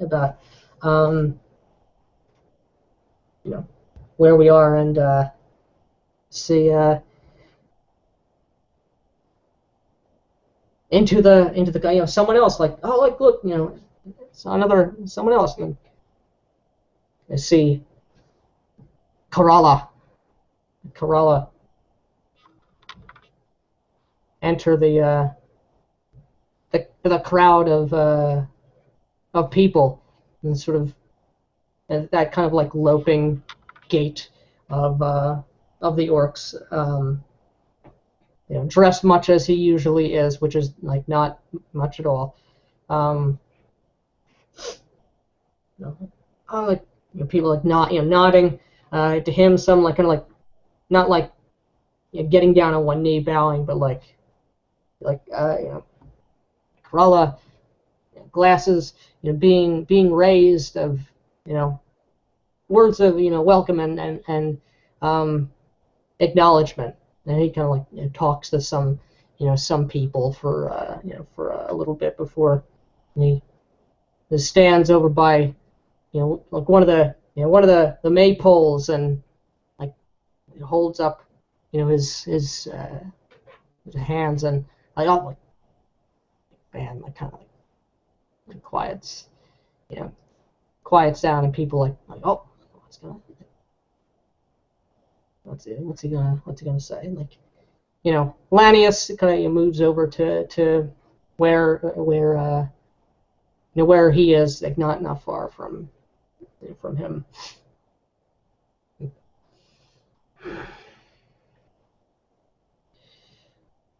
Hmm. Look around at this gathering, this celebration. This is good. This is good. It has been too long since we have had cause for such companionship, such celebration. Though recent events have been tragic and have caused us all to lose a great deal. We must not forget. Like he looks, around everyone. We are still here, still together. Not forget this. Gesturing to this party itself. We are many people, but one community.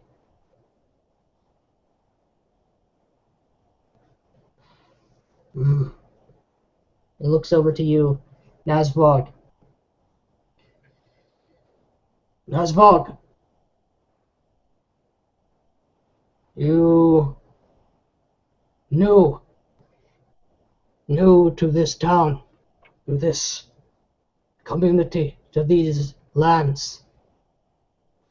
But you speak wise. You speak truth. Your words belie your age. It is good of you to put this together, to bring us together in this way. Let us not forget. Sindarian and Thraxa are sort of both being spoken. Not by him. Lanius is speaking in Sindarian. No, he's speaking Pelganese. Like, he's shadowing Knight Kerala and speaking in Pelganese, and Kerala is speaking Thraxa.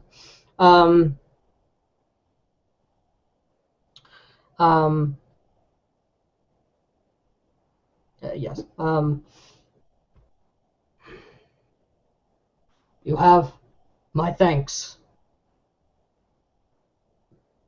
for this, what you have done here, not just today, but for the help that you have offered my people, all that you have built, all that you all, like he gestured to, like, a group of people who were like from the Longhouse, have achieved. This is good. And more. Times have changed, in some ways more than others. No, we still hold fast to our traditions, as is right, as we have always done, as we will always do. New faces, new things come. Like he looks up to you and then to Azad. And with these new things, more new things.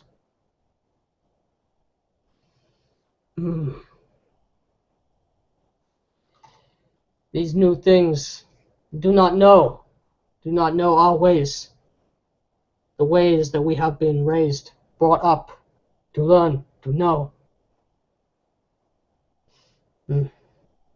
You too speak good words. He looks to you, Azad. And so, the traditions of these lands customs of our people will be written in stone for all to see, for all to know, old and new, that we might all look upon them and know who we are, where we have come from, know why we live the way we live, as it has always been. I hope this will join us closer together, give us something to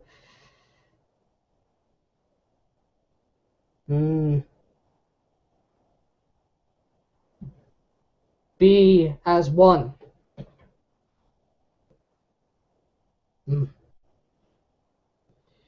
With your help, he looks to a couple different people. You people who have done so much. You look at all essentially the people who are on the council here, which isn't everybody, but we will keep this land for our own, old people and new.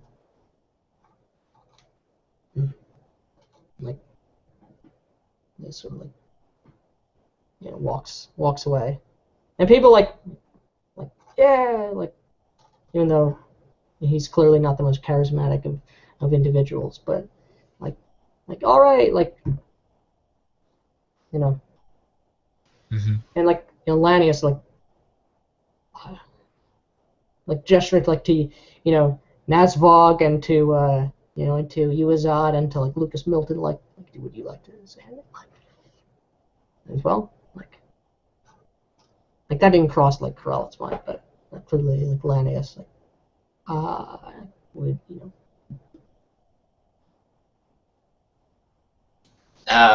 Yeah, eventually I'll walk up there and just kind of I thank you for these words, Corella. It is good to have so many people here to see the good that we do here. I hope you all enjoy this revelry, this food, these drinks, and as the night comes, I hope you all wish to join us for the telling of tales, the singing of songs around the great bonfire. It will be a good lesson for all of us to hear of the past and the cultures of our peoples. I know I wish to hear from all of you, and I hope you will join us. And if you are willing, I will lead you in song. Thank you. Yeah.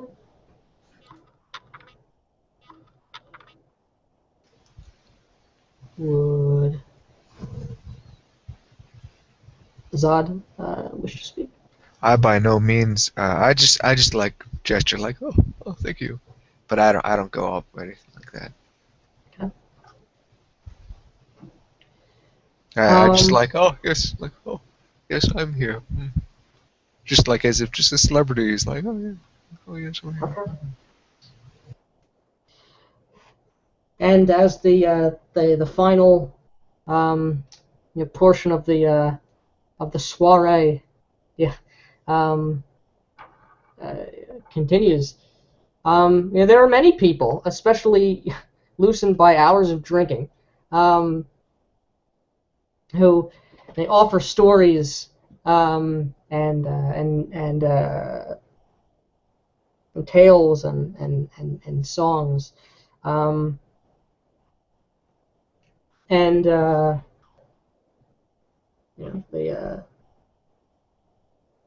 But before that, I'm gonna call for a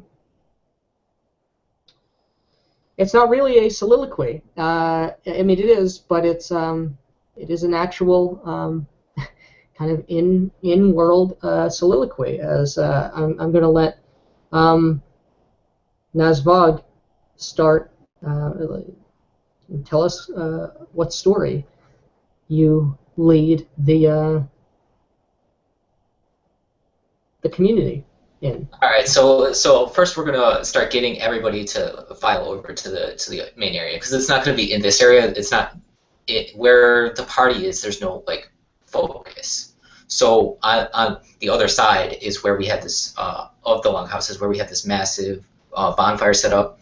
There's like large trunks of trees made out of driftwood, or well, they are driftwood, but you know they're bleached, they're stripped of bark, and they're used as benches. And then in between them, it looks like they're set up for other smaller little fires, not like a massive fire, but like there is like wood there for a fire in little spots between them. And so there's like many rings, because you know there's a lot of people, and there are many smaller fires in between, or well, potential fires. So Nazbog, the speaker, will be heading over to the middle, and she will say, I hear this tale from the orcs, from Nuchak, the mother who mends the nets. She tells me of how the sister pine, how it gets the needles for leaves. Back in the past, there is all the leaves are open. They are shown to all. But as you know, they all fall in respect for Belex on his day, on the day of the harvest. But the pine, she does not want to do this. She says, my leaves are the most beautiful. My leaves are the greatest. I do not want them to fall. I want them to show through the whole cycle. So when Belex comes on his day, she binds her leaves together, very small, very tight, so that the Lord of Harvest, he will not notice. He will not see that her leaves have not changed color and fallen. But the father, he is too wise for her. He sees this. He says, look at why do you not drop your leaves? Why are you not like the others? Do you not change to red and yellow and violet and fall from the branches? The pine says, no, I am too beautiful for this. I cannot bear to live without them. I cannot bear to change them for one single day. So Belex, he says, then they will not.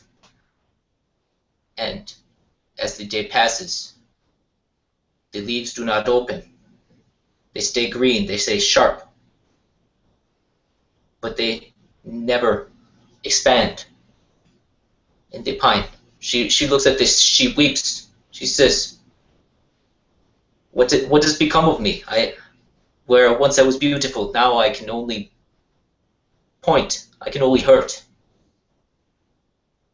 This is the tragedy of vanity, you see, as Nurchak tells me.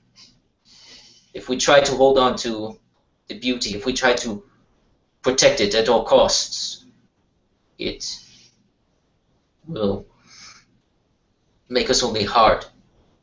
It will only prevent us from engaging with those around us. We must not be like the pine. We must not hold on to those things that change and return. We must embrace the world and what it takes and what it gives. I hope the orcs here remember this, and I hope we all can learn this lesson. It is an important one. Thank you. Okay. And there's much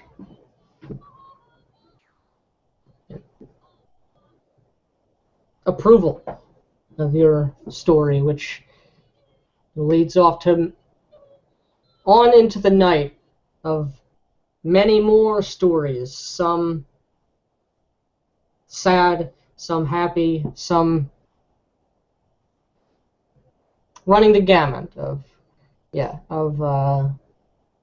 the experience here. And the last one, whether you are here, still at this point or not, is Grania Nox offers a story of her own at the insistence of many of the adoring public here. Beautiful voice, though perhaps not as beautiful as Nasrog's. Of story of love and heroism, but in a language none of you know. Perhaps a story for a different time. But it does sound beautiful. But with that, we change the scene. Hey, we gotta sing a song, right? What's that? So we gotta sing our song. This is at the end. I gotta lead everybody in song. This is gonna happen. That's right. The main bonfire is lit, and I say now, those of you who wish to sing, all of you must join. Even if you are not as good as your neighbor, you follow along with them. They will teach you. And like there are people from the longhouse all arranged. Like they're like on every bench, so like they can lead people in the song.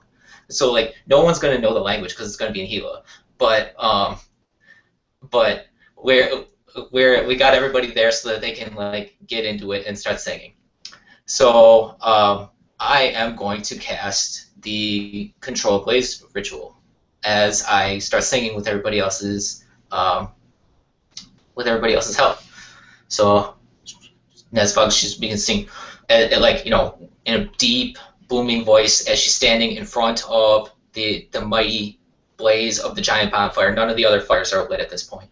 She sings, "Fire, fire, burning bright against the dark of the night. What mortal hand or eye could bind thy fearful symmetry? With what clever trap or guise hold thy passion to their lives?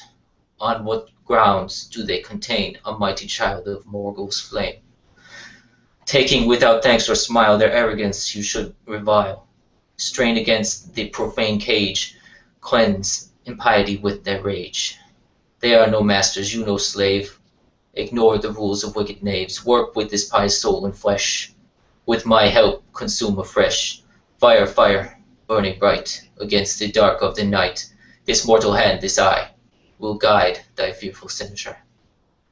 And as everybody's singing, we're gonna get a, what is it, like an 18? That's way more than that.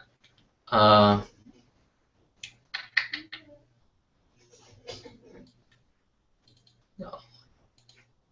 So that's going to be a 19 on my ritual, which is certainly enough. So what's going to happen is, like, the little embers as they start coming off the bonfire, which is growing bigger and taller than it would seem possible for a bonfire of this size. So as the embers start flying off, they fly off, and then one ember lands on one of the little fires next to the benches, and then it erupts into flame, and then another ember lands on another one, and then it erupts into flame, and they keep on coming out until there are 29 bonfires, or 29 small little campfires all surrounding this massive bonfire, forming a gigantic web pattern as everyone else is singing along in Gila and having a wonderful evening together. Everyone is joined together worshiping Helena, even though they don't know it, in a wonderful ritual of joy and celebration.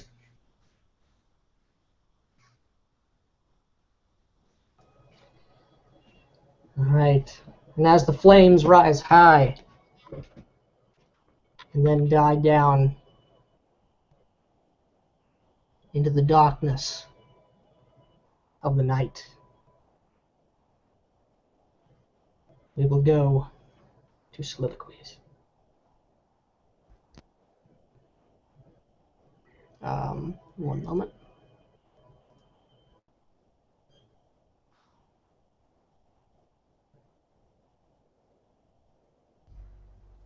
I look upon the rising and almost exploding flames conjured forth, or are they truly alive and rise on their own accord? I ponder these things, the fires crackling, burning, and detonating around us to the song of chitter and chant. And I look up on these patterns and I feel no connection to them. Narshvog spoke of Helena guiding me, that she was the flame, that this burning bright is the answer. But the sensation of murder, of hunting, of vengeance still rings in my mind, that I do not feel peace in this moment. Not the revelry around me. I am uncomfortable in my swollen, watery insides, in the loud noises, and this celebration when I know there's else needing to be done. But I so want to feel what is around me. The mirth, the happiness, the connection of community so lauded in this Hellenistic dogma. I so wish I could feel it, but I don't.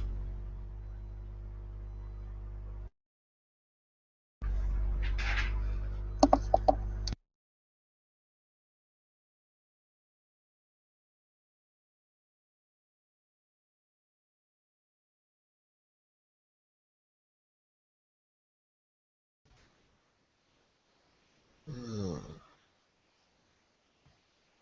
Mother, what what is going on back there in our city of Koth? I have spent many cycles here, and to think I have not thought much of you, of the city of Koth, of what I left behind. Did I leave them behind? No, of course I did not. I am of House Rava. This is who I am. But a Kothian? I should remember you. My thoughts should always fall to you, into our home. But they have not. Hmm. I guess that is what it means when one becomes paired for life. You think of them. You think of your own. You don't think of those you have left behind. What have you gotten into? What have they lured you into? What trap has they set for you? Are the humans up to something? There are they after the Cheyenne? Humans, they always wish to, always looking for a way to get something from us, whether it be by trade or by vessel. Always wish to sign on, get their name onto the ledger. Their names should not be upon there.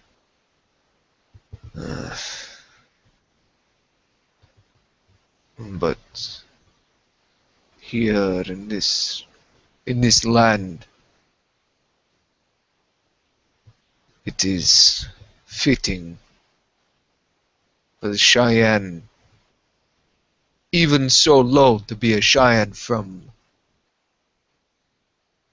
the region of Dirt, the lowest of the Kothin city. Even where there I am nothing. I am but a lowly young cub.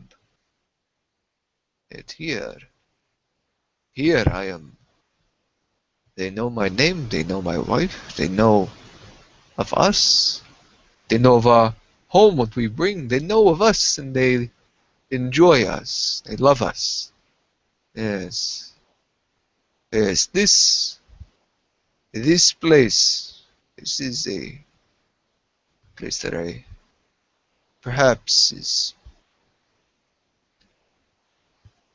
bearing some things that the city of Koth does not. It is maybe a place of hidden treasures in the many fields and moors and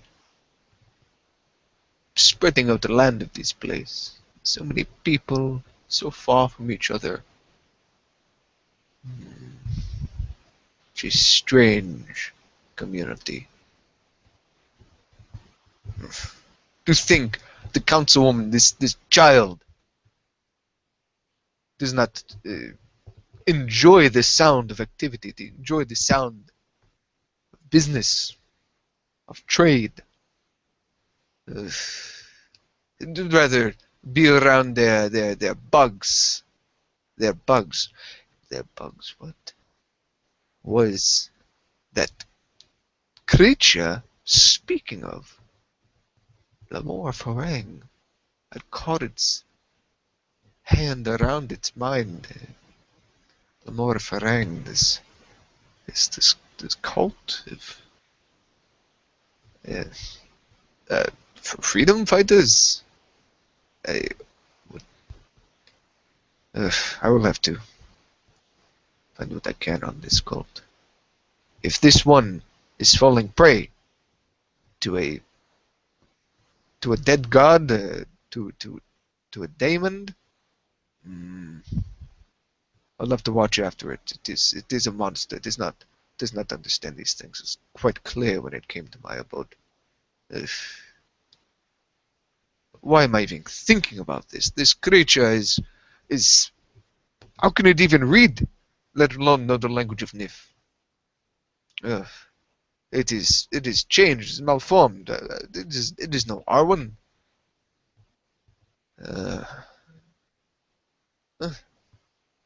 Then again, maybe I am acting like Zost herself, looking upon its child and seeing the deformities, shunning it.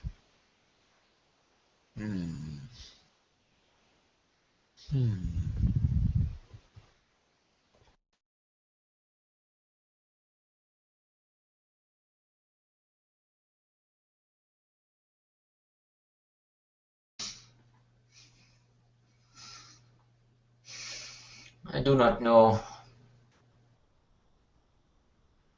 I hope this is gone well for you, Helena. I hope this sacrifice, this worship, though they do not know in their hearts, hope this is but a taste of what will come for you in the future, Helena. It was not an easy thing, and I hope you know this. There was much that could have gone wrong. There was much that may have gone wrong. I do not know. Time will tell. Time will tell. I only hope that those who came enjoyed this festival. I only hope that those who live here could have appreciated it and enjoyed their customs in a way that someone like myself, someone like Malachite could not. For we are not of this place. We are not of this sort of thing. I cannot do these human things. I cannot. I certainly do not wish to be like these satyrs. But I hope that they enjoyed this They see that what we do here is not is good, is worthwhile, is a project worth joining. That you may have more in this place, Helena. I only hope that I did not disappoint my friends.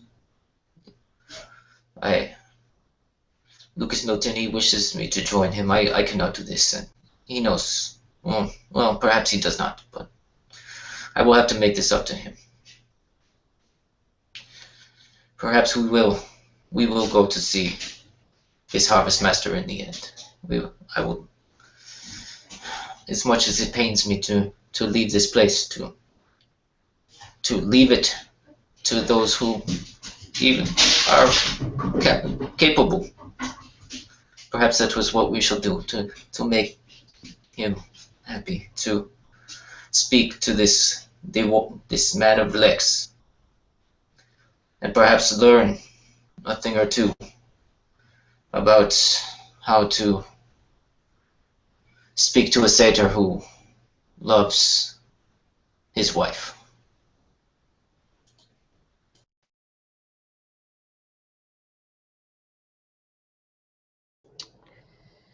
Thank you one and all for watching. We'll see you again next time.